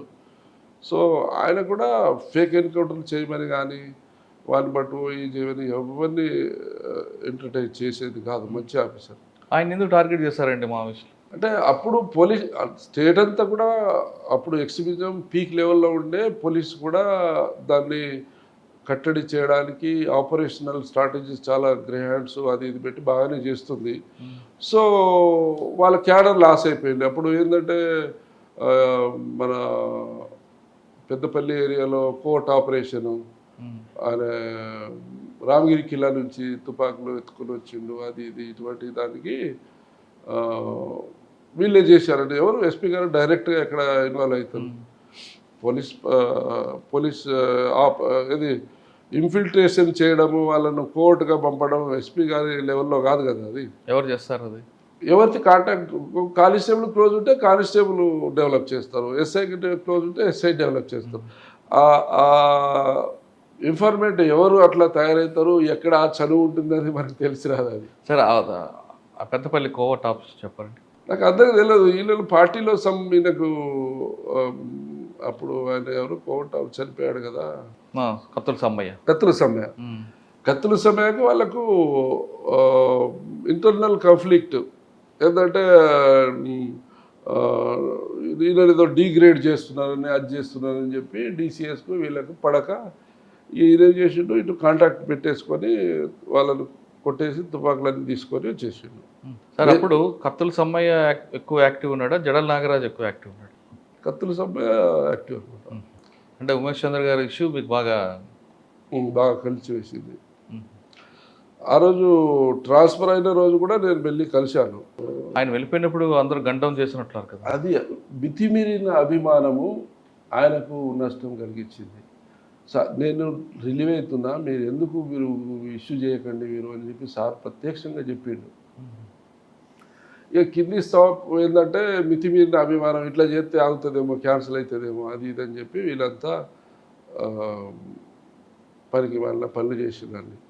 అది ఆయనకి నష్టం చేకూరు. అది దానివల్ల ఎస్పీ గారు ఇట్లా చెప్పించాడు, ఎస్పీ గారు కంట్రోల్ చేయలేదు, ఏదో రీజన్ ఉంటుంది. గవర్నమెంట్ సీనియర్ ఆఫీసర్లు వాళ్ళని ఆయన్ని అసెంబ్లీ నడుస్తుంది, చంద్రబాబు నాయుడు ఉన్నారు, ట్రాన్స్ఫర్ అని ముందన్నారు. తర్వాత ఈ పత్రికా ఆఫీసుల మీద దాడి అని, బస్సులు డామేజ్ అని, అది ఇది అని ఇష్యూ అయింది కదా. అంత బాగా పోలీసులే ఇట్లా చేస్తున్నారు ఎట్లా అని చెప్పి సస్పెన్షన్. అంటే మితిమీరిన అభిమానం, ఇది మితిమీరిన అభిమానం. సార్ ఎవరికి కూడా చేయవద్దు చేయవద్దు అని అప్పీల్ చేసిండు. అయ్యో, మితిమీరిన అభిమానం ఏంటంటే ఇక ఆయనకు నష్టం వచ్చింది, ఆయనకు నష్టం కలిగించింది. తర్వాత మీరు టేకులపల్లి అయిన తర్వాత ఎక్కడికి వచ్చారండి ఇన్స్పెక్టర్ అయిపోయాక? టేకులపల్లి తర్వాత అప్పుడు నాకు కొంచెం మా పోలీసులో ఎట్లుంటుందంటే, కరీంనగర్లో నేను 4-5 పోలీస్ స్టేషన్ చేశాను. ఇక్కడ అందరితోని పరిచయాలు ఉన్నాయి, పొలిటికల్ కావచ్చు, ఆఫీసర్ అందరితోని. ఇక్కడ నాకు మంచి రికగ్నేషన్ ఉంటుంది, పని చేస్తాడని ఆఫీసర్ కూడా. అక్కడ పోయే వరకు కొంచెం కొత్త అనిపించింది. చవాన్ సార్ కూడా ట్రాన్స్ఫర్ అయిపోయాడు. నేను మళ్ళీ బ్యాక్ వెళ్ళిపోతా అని చెప్పి తర్వాత షాన్వాజ్ కాసిం వచ్చినట్లున్నారు కదా. షాన్వాజ్ కాసిం సార్ వచ్చారు. సో మళ్ళీ బ్యాక్ వెళ్ళిపోతా అని కదా ఎంఎం భగవత్ సార్ వచ్చారు. అయితే మళ్ళీ బ్యాక్ వెళ్ళిపోతా అని చెప్పాను. చెప్తే కాంతిరాణ సార్ వచ్చారు నెక్స్ట్. సో కాంతిరాణ సార్ పిలిచి నరేష్ నువ్వు వెళ్ళిపోతాను అంటున్నావు అంటే, అదే అక్కడే చేశా సార్, నా సర్వీస్ అంతా అక్కడే పోతాను. లేదు నువ్వు ఎక్కడ కావాలో చెప్పు. ఎస్పీ అయ్యండి అప్పటికి, ఓఎస్డీ నుంచి. ఎక్కడ కావాలో చెప్పు అంటే, సరే మీరు ఎక్కడ ఇచ్చినా పర్లేదు సార్, కానీ ఖమ్మం టౌన్లో ఇస్తా, వచ్చి జాయిన్గా 2-3 రోజులు ఆర్డర్ వస్తుంది. సరే అన్న. ఖమ్మం 2 టౌన్లో ఇచ్చాడు ఇన్స్పెక్టర్గా. అది మంచి పోస్టింగ్. సో అక్కడ 2 years చేసిన. 2 years చేసిన తర్వాత మళ్ళీ మంచి పోస్టింగ్ చెడ్డ పోస్టింగ్ ఏంటో అంటే ఇక అన్ని కంఫర్ట్గా మనకు హాస్పిటల్ ఎడ్యుకేషన్స్, మనం కూడా ఉండడానికి బెస్ట్ ఫెసిలిటీస్ ఉండే ఏరియా. అంటే కొంతమంది మంచి పోస్టింగ్ డబ్బులు వస్తాయి అంటుంటారు. అట్లా కూడా అనుకోవచ్చు, కానీ అట్లా కాదు. అది డిస్ట్రిక్ట్ హెడ్ క్వార్టర్లో చేస్తుంటే ప్రెస్టీజియస్ పోస్ట్. కానీ ఖమ్మం 2 టౌన్లో రౌడీజం బాగానే ఉంటుందండి. అంత చిల్లర రౌడీలు ఉన్నాయి అప్పుడు. రౌడీ కదా ఉంటారు. కోర్టు కాంప్లెక్స్ ఉంటుంది అన్ని. అప్పుడున్న మినిస్టర్ గారు రామరెడ్డి వెంకటరెడ్డి గారు, అప్పుడు బట్టి సార్ చీఫ్ విప్ ఉండే, బట్టి సార్ అక్కడే ఉండేది, మిగతా ఎంపీలు ఎమ్మెల్యేలు అంతా 2 టౌన్ ఏరియాలోనే రెసిడెంట్స్ ఉంటాయని. సో అక్కడ 2 ఇయర్స్ పైన చేశాను, ఇన్స్పెక్టర్ 2 ఇయర్సే. సో మళ్ళీ కొత్తగూడెం పోయా, అక్కడ నుంచి కొత్తగూడెం అంటాం చేసేటప్పుడు ఇక్కడ ఖమ్మంలో లాస్ట్ ట్రాన్స్ఫర్ అయ్యే ముందు హరికుమార్ సార్ ఉండే ఎస్పీగా. తర్వాత కొత్తగూడెం పోయిన తర్వాత రంగనాథ్ సార్ వచ్చారు. అక్కడ రౌడీతో కొంచెం ఇష్యూ అయింది. ఏమైంది? 4-5 రౌడీలు ఉంటారు ఈ పాత బస్తీలో. వాళ్ళని కొట్టారు ఒకరోజు బాగా. కొడితే వర్మ వెంకటేశ్వరరావు గారు ఆయన కొడుకు వాళ్ళు వచ్చి మా గవర్నమెంట్లో మా వాళ్ళని కొడతారా అది ఇది అని చెప్తే, మరి వాళ్ళు ఎవరినో కొట్టిళ్ళు అక్కడ. కొట్టాలంటే పోలీస్ స్టేషన్ మీద వచ్చి కొంచెం గడబడి చేసిండు, రాళ్ళు గిలేసిండు, కేసు రిజిస్టర్ అయింది. వాళ్ళ మీద కూడా కేసు రిజిస్టర్ అయింది, వర్మ మీద, వాళ్ళ కొడుకు మీద, రాఘవ మీద. అయితే రంగనాథ్ సార్ మాట్లాడి ఇక వాళ్ళను, సరే నేను చెప్పినాను, వాళ్ళు మళ్ళీ చేయలేదు, పొరగాలు చేసినట, లీగల్ యాక్షన్ తీసుకో అది చెప్తే సరే అని అరెస్ట్ చేసినాం. అక్కడ నుంచి ఎలక్షన్ కూడా వచ్చింది. అక్కడ మోర్ దెన్ 3 ఇయర్స్ పనిచేసిన వాళ్ళు ఆ జిల్లా నుంచి వేరే జిల్లాకి చేరినారు. అప్పుడు మళ్ళీ రంగరాజ్ సారే నీకు జగిత్యాల పొమ్మన్నాడు, ముందు పెట్టుపల్లి పొమ్మన్నాడు. ఓకే సార్ అన్న. అంటే ఎలక్షన్ బిఫోర్ ట్రాన్స్ఫర్ ఎట్లా ఉంటాయంటే only IPS officers, DG sir, range IG గారు, ఎస్పీ గారు కూర్చొని చేస్తారు. సో ఆ రోజు మీటింగ్ అయ్యే రోజే నాకు రాత్రి ఫోన్ చేసిండు సార్, మెట్పల్లి అంటే వాళ్ళు డిస్కషన్ చేస్తున్నారు అప్పుడు, ఏది పోస్టింగ్స్ చేస్తుంటే సార్ ఫోన్ చేసి జగిత్యాల వెళ్ళమంటే ఓకే సార్ అన్న. జగిత్యాల వెళ్ళాను 14 తెలంగాణ ఫార్మేషన్కి ముందు. సో అక్కడ ఉన్నప్పుడే తెలంగాణ సపరేట్ స్టేట్ అయింది. తర్వాత అక్కడ చేశాక మళ్ళీ అక్కడ నుంచి సడన్గా 1 ఇయర్ తర్వాత అక్కడ ట్రాన్స్ఫర్ అయింది నాకు. అయితే ఖానాపూర్ వెళ్ళా, ఆదిలాబాద్ ఖానాపూర్ వెళ్ళా. సార్ జగిత్యాల ఏముందండి, అక్కడ రకరకాల క్రైమ్ ఉంటుంది. ఒకటి కమ్యూనల్ ఉంటుంది, తర్వాత ఈ దుబాయ్ గల్ఫ్ ఉద్యోగాల పేరు మోసాలు. ఇప్పుడు నేను రాయకల్, కోరుట్ల, జగిత్యాల ట్రయాంగిల్ అన్నీ చేశా కదా, నాకు అంత ముందే తెలుసు. జగిత్యాలకు సంబంధించిన అక్కడ ఫైనాన్స్ వ్యవస్థ ఉన్నప్పుడు కూడా పనిచేసిన నేను. ఫైనాన్స్ అన్ని కొలాప్స్ అయినప్పుడు కూడా అక్కడే ఉన్నా నేను.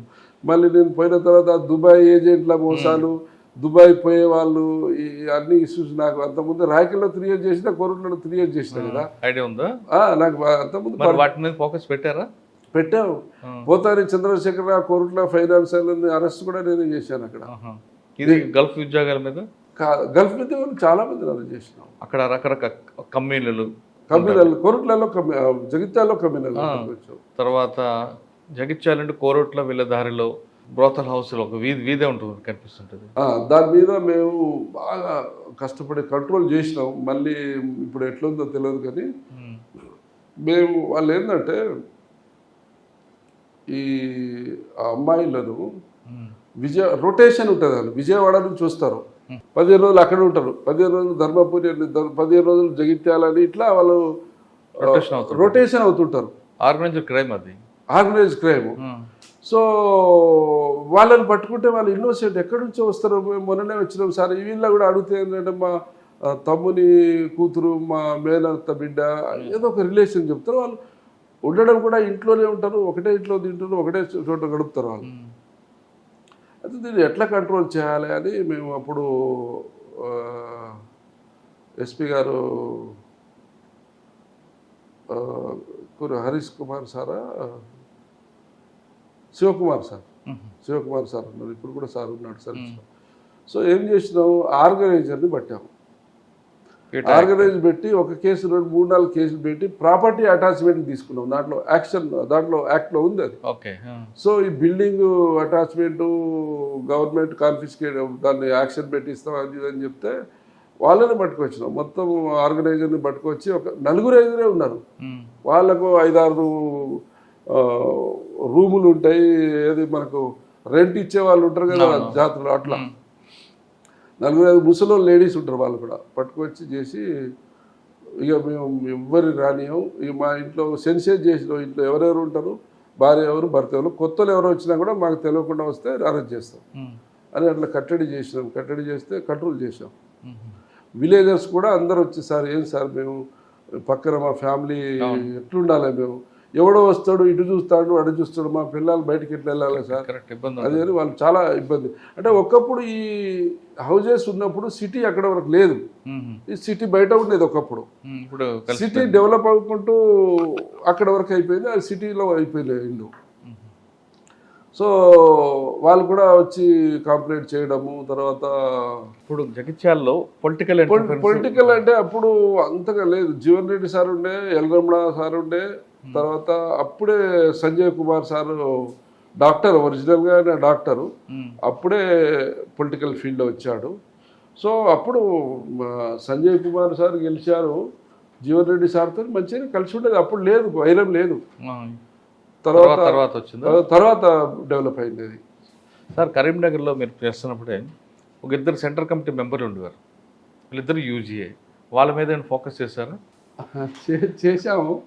But central committee members level ఎట్లుంటారంటే వాళ్ళు వేరే స్టేట్స్లో నెట్వర్క్ ఉంటాయి. అంటే ఇక్కడ నెట్వర్క్ ఉంటుంది కానీ వాళ్ళ షెల్టర్స్ కానివ్వండి వాళ్ళ వేరే స్టేట్లో ఉంటాయి. అవి మన ఒక పోలీస్ స్టేషన్ లెవెల్లో, ఒక సర్కిల్ డివిజన్ లెవెల్లో వాళ్ళని ట్రాక్ చేయడం కొంచెం కష్టం.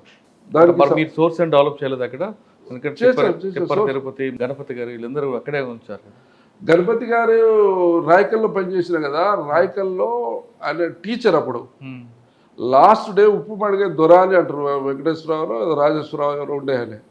సో అప్పటికి 2-3 కేసులు ఉంటే లాస్ట్ డే రాయకల్ పోలీస్ స్టేషన్లో అటెండెన్స్ ఇచ్చి, అటెండెన్స్ బుక్లో అటెండెన్స్ పెట్టి పోతూ ఉప్పు పడుగు రాజేశ్వరరావు గొడ్డలతో నరికేసి అండర్ గ్రౌండ్ వెళ్ళిపోయాడు. మీరున్నారు అప్పుడు? నేను లేను, ఆ ముందే పోయాడు. But history turn the page learn the work అని అంటారు కదా.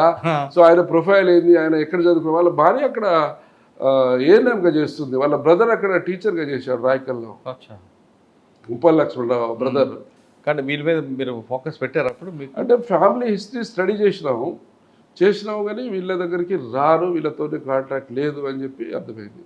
తర్వాత అదేవిధంగా మల్లోజు వేణుగోపాల్ కూడా ఆ ఏరియా చూశారు కదా. నేను సుల్తానాబాద్లో ఉన్నప్పుడు మల్లోజుల వేణుగోపాలరావు అక్కడ జూలపల్లి ఏరియా.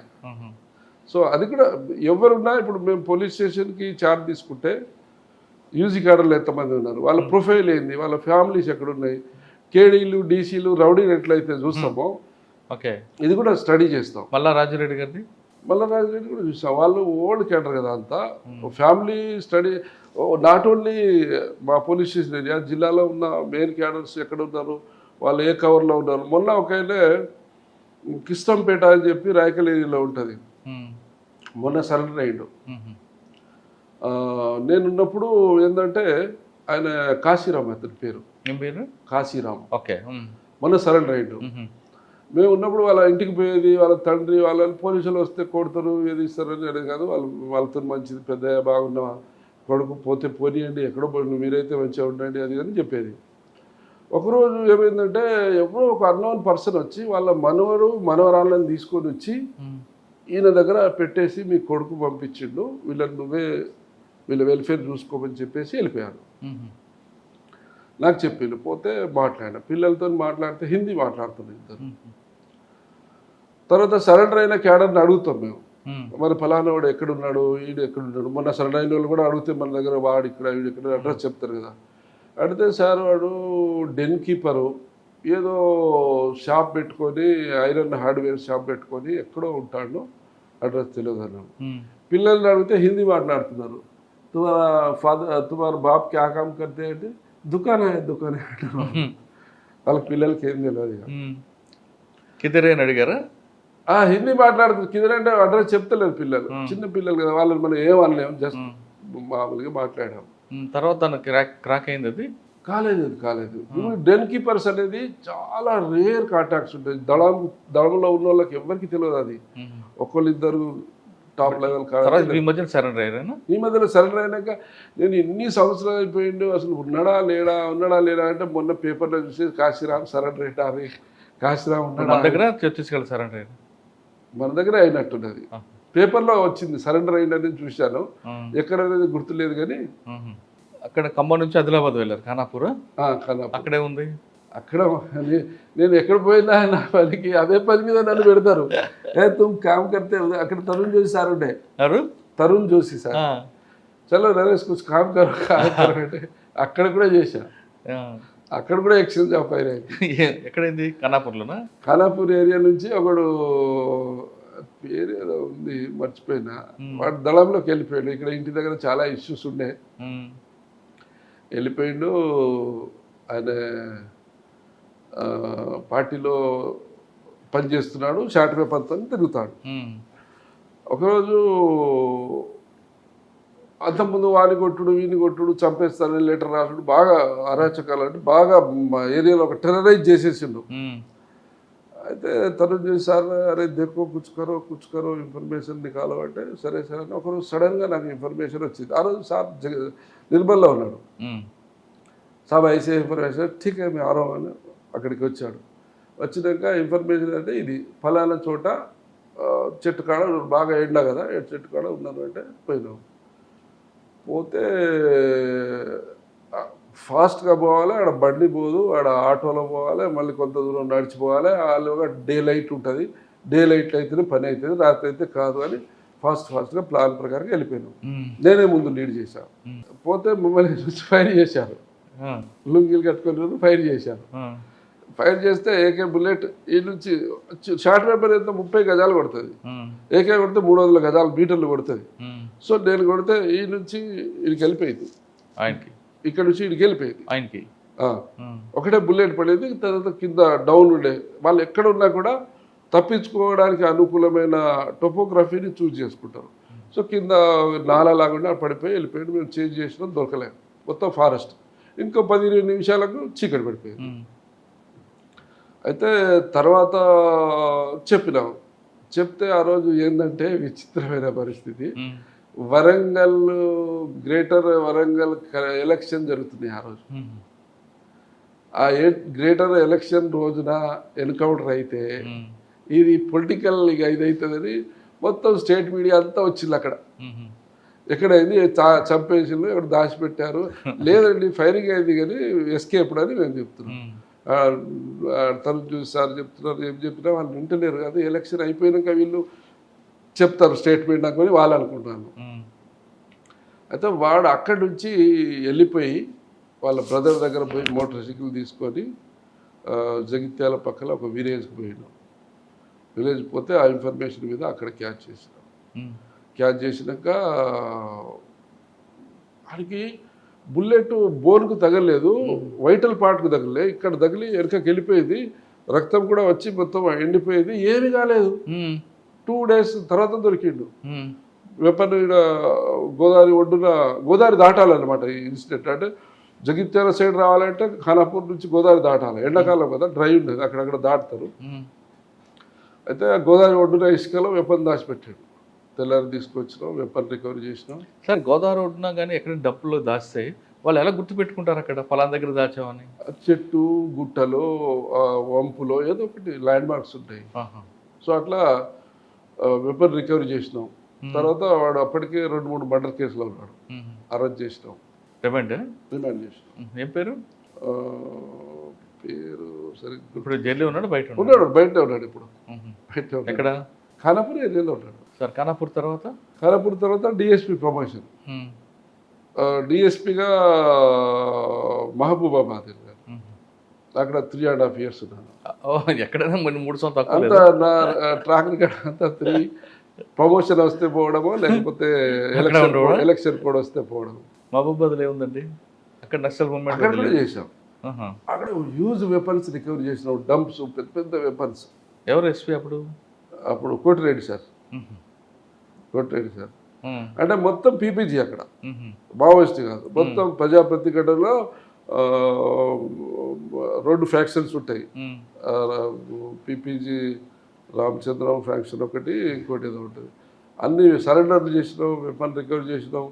పోయి మీరు చెప్పినట్టుగా మేము చుట్టుముట్టిన తర్వాత సరెండర్ అయిపోతాం సార్ అని చెప్తే వెపన్ రికవరీ తీసుకున్నాం, సరెండర్ చేసుకున్నాం. మహబూబాబాద్ తర్వాత ఇప్పుడు మాకు ఎట్లా అంటే నాగుపాము బురద పాము లాగా మావోయిస్తుంటే వాళ్ళు మాకు కాటేస్తారు. సో దాని విషయంలో ఫర్మ్ పాలసీ ఉంటుంది. ఈ బురద పాములు మనం కాటేవి, అవి పోలీసుల మీద దాడికి రావు అవి. సో వీళ్ళ విషయంలో సాఫ్ట్గా ఉంటాం. సరెండర్ చేసుకోవడం కావచ్చు, లేకపోతే తొందరపడి ఫైరింగ్ చేయకుండా సరెండర్ కామని చెప్పి కాషన్ ఇచ్చి సరెండర్ చేసుకోవట్లా. సో నాగుపాముకి భయపడతారు. నాగుపాము అంటే మనకు ప్రమాదం, దాన్ని కొడితే మనం సేఫ్, మనం సైలెంట్ ఉంటే అది మనల్ని కొడుతుంది కదా. బురదపాము భయపడరు. వాళ్ళు కూడా అంతే, వాళ్ళు కూడా తొందరగా సరెండర్ అయిపోతారు. కాకపోతే అందులో ఈ ఎండి పార్టీ వాళ్ళు కూడా ఉంటారు. ఎండి పార్టీలు ఏంటంటే 2 తలలు ఉంటాయి. ఇటు పొలిటికల్ సెటప్, సర్పంచ్లు, ఎంపీటీసీలు, జడ్పీటీసీలు, ఎమ్మెల్యే గారు కూడా ఉండేది గుమ్మడి నరసయ్య గారు. ఇటు మళ్ళీ పార్టీలో కమాండరు, దళ కమాండరు, జిల్లా కమిటీ, రాష్ట్ర కమిటీ అని అట్లా ఉంటాయి. అంటే 2 తలల పాము. 2 తలల పాము. దాన్ని ఎదుర్కోవాలంటే ఇటు పొలిటికల్గా స్ట్రగుల్ అవుతుంది. మళ్ళీ ఎవరైనా పట్టుకొస్తే వాళ్ళు వచ్చి ధర్నా చేస్తారు, వాళ్ళు వచ్చి బంద్ చేస్తారు, అట్లా ఉంటుంది. ఓకే, మహబూబాబాద్ తర్వాత అండి? మహబూబాబాద్ తర్వాత వరంగల్ ఏసీపీ మామ్నూర్ ఏసీపీ. అక్కడ కూడా 3 సంవత్సరాలు. అక్కడ 2 సంవత్సరాలకు ప్రమోషన్ వచ్చింది. అయితే అక్కడ ఏంటంటే 2-3 మంచి కేసులు కన్విక్షన్ అయ్యాయి, లైఫ్ కన్విక్షన్స్ అయ్యాయి. ఏంటో అవి ఒకటి చెప్పండి. ఒకడు భార్యను, వాడు ఒక రకమైన సైకో, వాడు ఒక భార్యను చేసుకొని దాన్ని చంపేసి వారి వాకిట్లోనే బొంద తీసి దాచిపెట్టిండు. ఒక 7 years తర్వాత మళ్ళీ ఇంకో దాన్ని పెళ్లి చేసుకున్నాడు. దాన్ని టార్చర్ చేస్తే అది ఎంజిఎంలో హాస్పిటల్, వాడు టార్చర్ చేసి ఎంజిఎంలో అడ్మిట్ చేస్తే చనిపోయింది. రెండో ఆమె చనిపోయింది. రెండో ఆమె చనిపోయేంత వరకు మొదటి ఆమె చంపిన విషయం బయట తెలియదు. అంటే వీడు సైకో కాబట్టి చుట్టుపక్కల ఎవరు వీని దగ్గరికి రావడం, వీనితో మాట్లాడితే తిడతాడు, వీనితో లొల్లేందుకు అని దూరం ఉంటారు.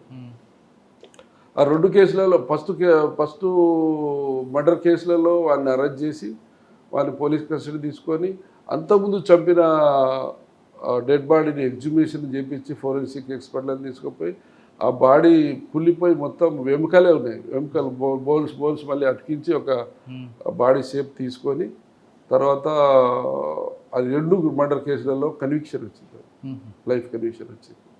ఇంకోటి ఇంకా వేరే కేసులు ఉన్నాయి కానీ అవి జనరల్ కేసులు, చాలా కన్విక్షన్లు వచ్చినాయి.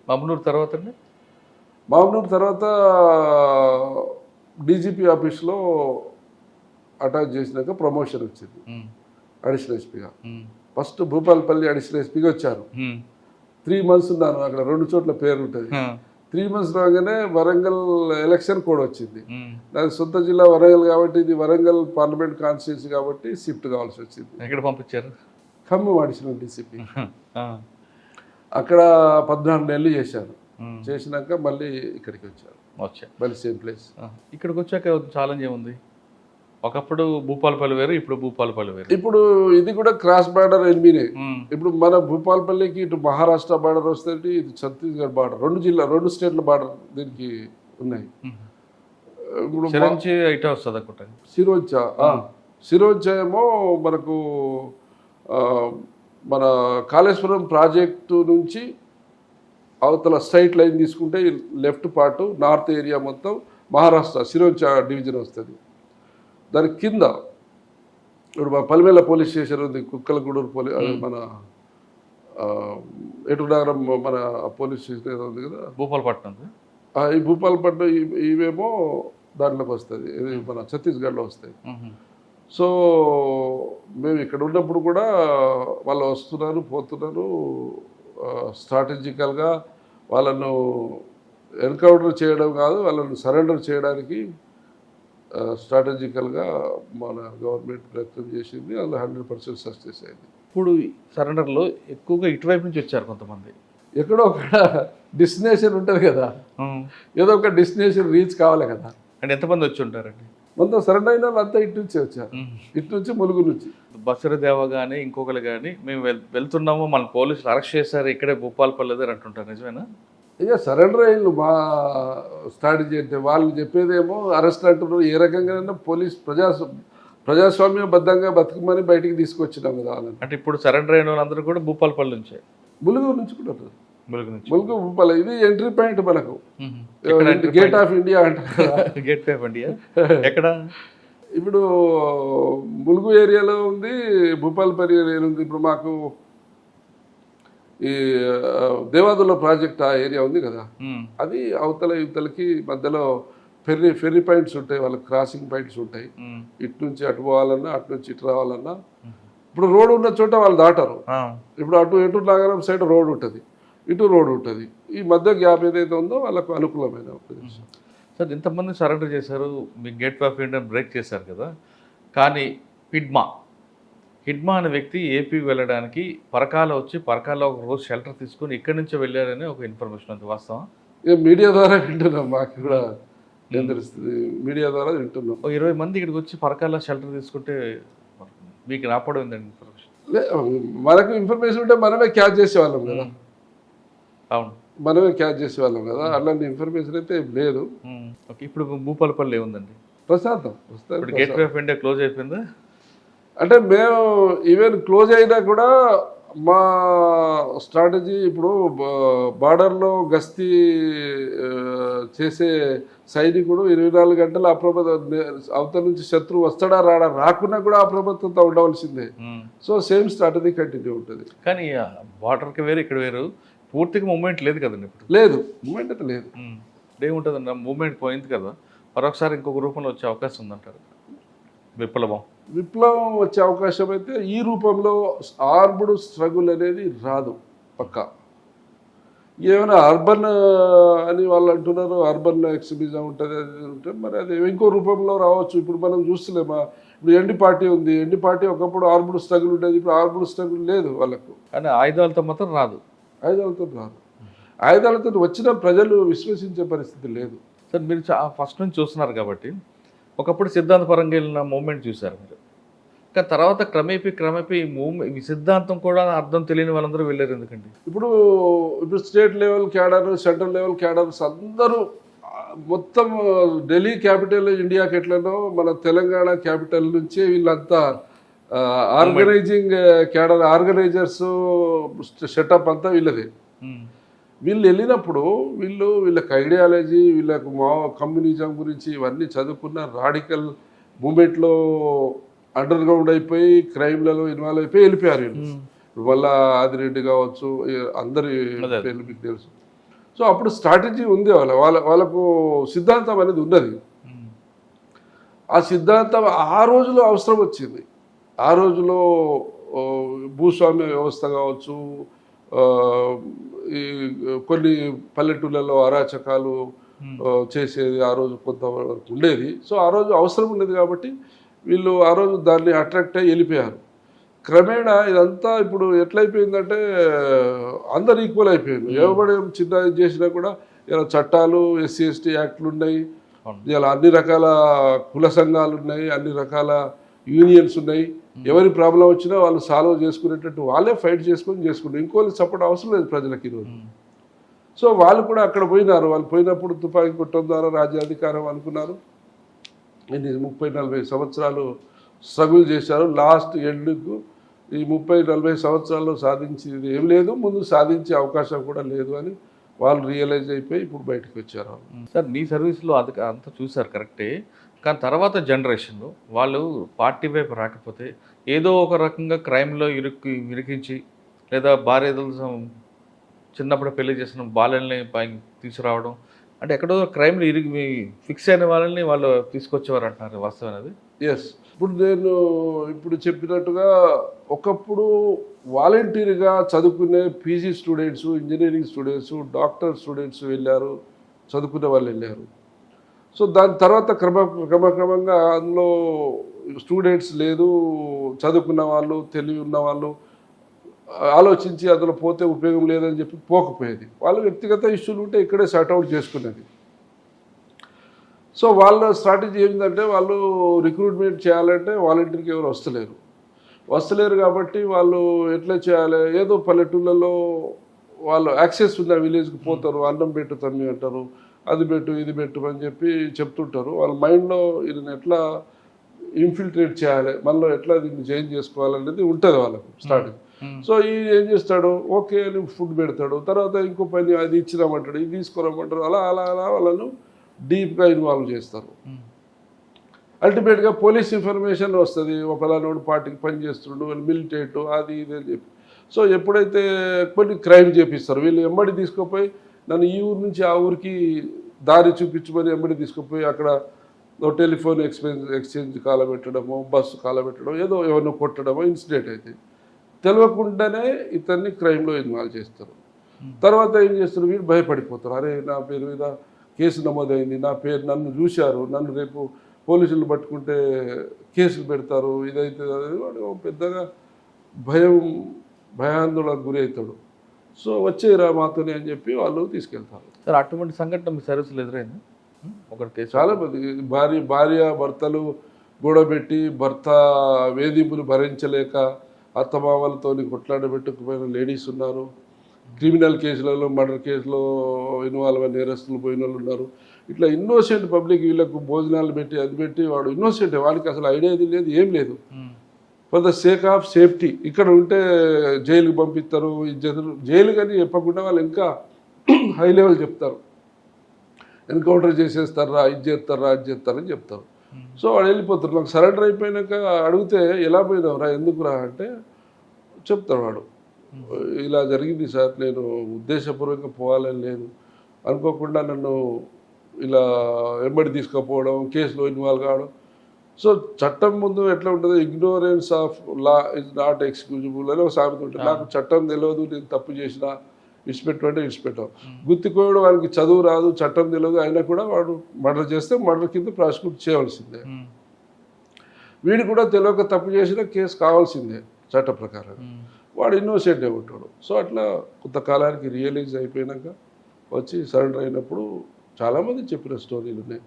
నాకు తెలిసి 2015-20 తర్వాత మ్యాక్సిమం క్యాడర్స్ అంతా ఇక్కడ నుంచి పారిపోయి అక్కడ షెల్టర్ తీసుకోవడానికి, తప్పించుకోవడానికి పోయిన వాళ్ళు, ఏదో కేసులో ఇన్వాల్వ్ అయిన వాళ్ళు, లేకపోతే ఇక్కడ సమస్యలు, భూమి సమస్య ఉంది, అవతలతో సార్ట్ అవుట్ అయితే లేదు, అక్కడ పోతారు, పోయి మా సమస్య క్లియర్ చేయమని చెప్తే వాళ్ళు చేద్దాం అని అమ్మడి పెట్టుకుని తిరుగుతారు. లాస్ట్కి వాడు నక్సలైట్లో చేరిండు, వాడు దళ మెంబరు అని రికార్డ్ అయిపోతుంది. అది మాకు సరడాయిలోనే చెప్తాడు వాడు. మేము ఊరికే పోతే రాయాం, కన్ఫామ్ లేకుండా రాయాం. సార్ మీ మొత్తం మూమెంట్ స్టార్టింగ్ నుంచి చూసుకొచ్చారు, కానీ క్లైమాక్స్ ఎలా ఉంటుంది అనుకున్నారా మూమెంట్? ఎస్, మేము రిటైర్డ్ అయిపోయినాక నా మీద కూడా పోస్టర్లు వేశారు. మానాల ఎన్కౌంటర్కు అమ్మాయిని కోర్టు చేసి పంపించి అన్నంలో మీరు పాయిజన్ పెట్టి చంపించారు అని చెప్పి పెట్టారు. అది తప్పు. అది తర్వాత మాకేందంటే వాళ్ళకు ఒక స్ట్రాటజీ లేదు, వీడు చేసిండా లేదా అని తెలుసుకోకుండా వాళ్ళు నమ్మిందే కరెక్ట్ అనుకుంటారు. ఎవడో చెప్పేస్తాడు వాళ్ళకు, ఇల్లిటరేటు. సో మేము ఏమనుకున్నామంటే, ఇలా నక్సలిజం ఉంది, మనం పెళ్ళిళ్ళకి పోవాలంటే పల్లెటూళ్ళలో కష్టము, ఎక్కడన్నా ఫంక్షన్ పోలేము. సో ఏదైనా రేపు రిటైర్డ్ అయినాకనో లేకపోతే ఎక్కడైనా జాబ్ చేసినప్పుడు ఉండాలంటే సిటీలలో పోలీస్ స్టేషన్ పక్కన ఇల్లు తీసుకొని, అక్కడే ల్యాండ్ తీసుకొని ఇల్లు కట్టుకొని ఉండాలి.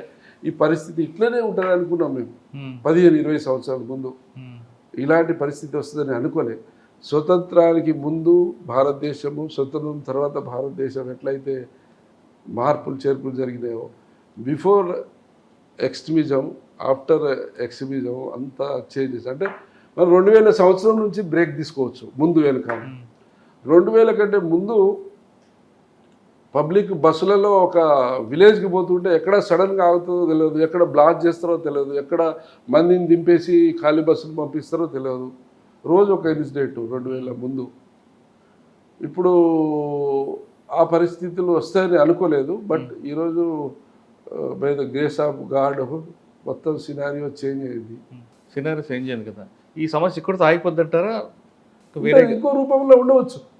ఈ ప్రతిదానికి ఇప్పుడు మనం ఒకటి చేస్తే దానికి ఇంకో రూపంలో తయారవుతుంది కావచ్చు, దాన్ని హ్యాండ్లింగ్ చేసే మెకానిజం కూడా వస్తుంది.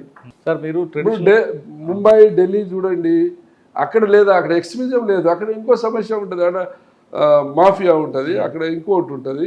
లేకపోతే మన దగ్గర హైదరాబాద్లో కూడా ఇప్పుడు డ్రగ్స్ భూతం వచ్చేసింది. ఇప్పుడు నక్సలైట్ కంటే భయంకరమైన ఇప్పుడు మనకు రోజు కొన్ని కోట్ల రూపాయలు సైబర్ క్రైమ్లో పోతున్నాయి. Cyber crime, drugs, narcotic drugs, road accident, ఈ మూడు విపరీతంగా సమాజంలో పెరిగిపోతున్నాయి నష్టాలు ప్రజలకు. సార్ ఇప్పుడున్న డిపార్ట్మెంట్లో మీ సబార్డినేట్స్ లేదు, మీ జూనియర్స్ అవనండి, ఈ మూడు ఇప్పుడు మనం ఫస్ట్ అనుకున్న నక్సల్ మూమెంట్ లేదు కాబట్టి ఇప్పుడు ఈ మూడుని ఎలా ఫేస్ చేయాలి వాళ్ళు, మీరు చెప్పిన మూడుని? ఇప్పుడు గవర్నమెంట్ కూడా ప్రత్యేకంగా మన గవర్నమెంట్ నార్కోటిక్ బ్యూరో పెట్టింది, anti narcotic bureau, cyber security bureau పెట్టింది. రోడ్ సేఫ్టీకి సంబంధించిన ప్రత్యేకంగా మొన్ననే గౌరవ డీజీ గారు అరైవ్ ప్రోగ్రామ్ పెట్టారు. ఎవ్రీ డే ప్రోగ్రామ్ చేస్తూనే ఉన్నాం. ఇప్పుడు ఈరోజు మోటార్ వెహికల్ ఎట్లా అయిపోయిందంటే మన శరీరంలో ఒక భాగం అయిపోయింది. స్కూలుకు పోవాలన్నా పిల్లాడు వెహికల్ ఎక్కాల్సిందే, వ్యాపారస్తుడు ఎక్కాల్సిందే, ఉద్యోగి ఎక్కాల్సింది. వెహికల్ ఎక్కకుండా జీవనము సాగడం లేదు ఈరోజు. సో రోజుకు వెహికల్ రేట్ పెరిగిపోతున్నాయి, యాక్సిడెంట్స్ జరుగుతున్నాయి. ఇప్పుడు మనకు ఒక చిన్న సమస్య వస్తే ధర్నాలు చేస్తారు, బంధులు చేస్తారు, ఏదన్నా బండికి గీత పడితే లొల్లి పెడతారు, హెల్మెట్ ధరించుకోరు. మన మేడం చెప్తుంది, అదే విన్నా నేను, అదే మన మొబైల్ ఫోన్ స్క్రీన్ గార్డ్ ఉంటుంది, హెల్మెట్ ధరించుకోరు. ఎన్ని నష్టాలు పోతున్నాయి. మన సేఫ్టీ కోసం హెల్మెట్ ధరించాలి, రోడ్ రూల్స్ను ఫాలో కావాలి. ఎవరు కావాలండి, నాకు బండి లేదు కదా అనుకుంటారు. బండి లేకపోతే నువ్వు బండిలో ట్రావెల్ చేస్తుంటావు కదా. స్కూల్ పిల్లలు కూడా బండిలో ట్రావెల్ చేస్తున్నారు, లేడీస్, జెంట్స్, ఎవ్రీ పర్సన్. వాళ్ళు హెల్మెట్ అంటే ఇక్కడికే కదా వెళ్తున్నాం సార్. ఏడైతే యాక్సిడెంట్ ఇక్కడ జరుగుతుంది అక్కడ జరుగుతుందో మనకు తెలిసి ఉంటుందా? యాక్సిడెంట్ తెలియదు కదా, తెలియదు కదా. అది మనకు ఒక ఎలక్ట్రిక్ ట్రాన్స్ఫార్మర్ ఉంటుంది, కిందనే ఉంటుంది, టచ్ చేస్తే కాలు చచ్చిపోతామని తెలుసు. ఆ సెన్స్ ఉన్నది, పట్టుకోరు. రోడ్ మీద ఆ సెన్స్ ఎందుకు వస్తలేదు? హెల్మెట్ ఎందుకు? డిఫెన్సివ్ డ్రైవింగ్ ఎందుకు? ముందు బండి సడన్గా ఆపేస్తాడు, సడన్గా బ్రేక్ ఫెయిల్ అవుతుంది, ఎట్లా కంట్రోల్ చేయాలి? ఆ డిస్టెన్స్ మెయింటైన్ చేయాలి. ఆ సెన్స్ ఇంకా డెవలప్ అవుతుంది. రాంగ్ రూట్లో కొంతమంది వస్తుంటారు, రాంగ్ రూట్లో వస్తారు, ఇక్కడే కదా అంటాడు అంటే హెల్మెట్ అనేది హైవే మీదే వాడాలి అంటారు కొంతమంది. అంటే ఇప్పుడు కొన్ని కోర్టు జడ్జిమెంట్లు సిటీలో అవసరం లేదు అంటున్నారు, కానీ ఇప్పుడు మన సేఫ్టీ కోసం పెట్టుకుంటే తప్పే ఉంది. కోర్టు ఆర్డర్ని మనం ఒబే చేస్తాము, కానీ ఇండివిజువల్గా చెప్తున్నాం. మీరున్నాం, నేనున్నాము, పెట్టుకుంటే మంచిది కదా. సడన్గా మనం మంచిగా అవతలోడు వచ్చి గుద్దుతాడు, అవతలోడు బ్రేక్ ఫెయిల్ కావచ్చు, వాడు మద్యం దాగి ఉండవచ్చు, లేకపోతే వాడు డ్రైవింగ్ స్కిల్స్ లేనోడు, లైసెన్స్ లేనోడు కావచ్చు. కరెక్ట్, మనం లెఫ్ట్లో వెళ్ళినా వాడు రాంగ్ రూట్లో రావచ్చు. సార్ ఫైనల్గా చెప్పండి, ఈ డిపార్ట్మెంట్లోకి వచ్చే వాళ్ళకి మీరు ఇచ్చే మెసేజ్ ఏంటి? రమ్మంటారా? ఇప్పుడు ఏం పని లేదు రావద్దంటారా? క్రైమ్ రకరకాల క్రైమ్ మారుతుంది కాబట్టి ఏం చెప్తారు? డిపార్ట్మెంట్ అనేది నిరంతరం అప్గ్రేడ్ అవుతూనే ఉంటుంది. వచ్చేవాళ్ళు కూడా పరిస్థితులకు అనుగుణంగా, ఆ రోజు మేము చేసిన పని వేరు, ఇప్పుడు కొత్తగా వచ్చిన ఆఫీసర్లు చేసే పని వేరు. ఆ రోజు కంప్యూటర్ లేవు, ఆ రోజు సెల్ ఫోన్ లేవు.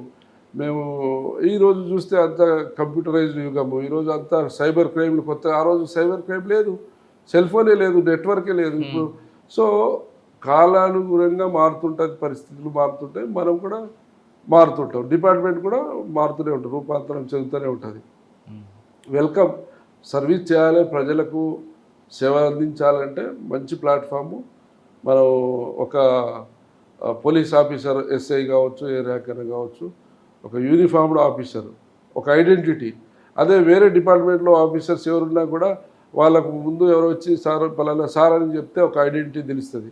బట్ పోలీస్ అంటే ఒక యూనిఫామ్తోనే చూసి అందరూ రెస్పెక్ట్. మనము కరెక్ట్గా పనిచేసి మనము ప్రజల సేవ చేయాలనుకుంటే ప్రజలు బ్రహ్మానందం పడతారు. ప్రజలు మనం పనిచేస్తే నెత్తిలో పెట్టుకొని చూస్తారు. సో పనిచేసే సేవ చేసే గుణం ఉండాలి అంటే చేయవచ్చు, పక్క వెల్కమ్. అందరూ వచ్చే వాళ్ళకు సేవ చేయాలనే దృక్పథం ఉంటే రావచ్చు. ఒకప్పుడు ప్రజల్లో విపత్తు లేచిన ఉద్యమం క్లైమాక్స్ ఇలాగ ఉంటుందో, ఈ విధంగా ఉంటుందని ఊహించలేదంటున్నారు నరేష్ కుమార్ గారు. ప్రజలు బ్రహ్మరథం పట్టిన ఉద్యమం ఈ విధంగా డౌన్ అవ్వడానికి కారకులు ఎవరు? అసలు ఎన్కౌంటర్ ఎలా జరుగుతాయి? లేదు బూటకు ఎన్కౌంటర్ అని ఆరోపిస్తే ఎలా చేస్తారు? ఒక రియల్ ఎన్కౌంటర్ జరిగితే ఏ విధంగా దాన్ని సీన్ ప్రిజర్వ్ చేస్తారు అనే విషయాలు పూర్తిగా తెలుసుకోవాలంటే ఖచ్చితంగా నరేష్ కుమార్ గారి ఇంట్లో చూడాలి. ఇక పోలీస్ డిపార్ట్మెంట్కి రావాలనుకున్న వాళ్ళకి ఒక ప్యాషన్ ఉండాలి అంటున్నారు నరేష్ గారు. ఏదో డబ్బులు సంపాదించాలని కాకుండా ప్రజలకు సేవ చేయాలనే ఒక మంచి అభిప్రాయం ఉంటే ఈ డిపార్ట్మెంట్ రండి. కానీ వచ్చిన వాళ్ళందరూ కూడా ఎప్పటికప్పుడు కాలానికి అనుగుణంగా మీరు కూడా మార్పు చెందితే ఈ డిపార్ట్మెంట్లో మంచి సర్వీస్ చేసిన వాళ్ళు అవుతారంటూ నరేష్ కుమార్ గారు చెప్తున్నారు. ఇది ఈ వారం నరేష్ కుమార్ గారు ఎక్సలెంట్ ఇంటర్వ్యూ. వచ్చే వారం మరొక ఇస్తాం, మళ్ళీ కలుద్దాం. అంతవరకు నమస్తే. థ్యాంక్ యూ అండి. Thank you very much. Thank you.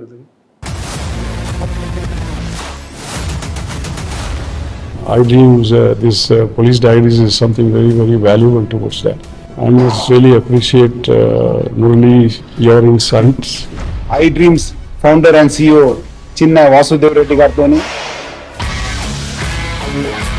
Muralidhar crime stories చాలా ఫేమస్ అయిపోయినాయి. Gautam Savan garu and Sanjana sir. Well done. I congratulate him for doing so well, and I congratulate him his boss also. So well.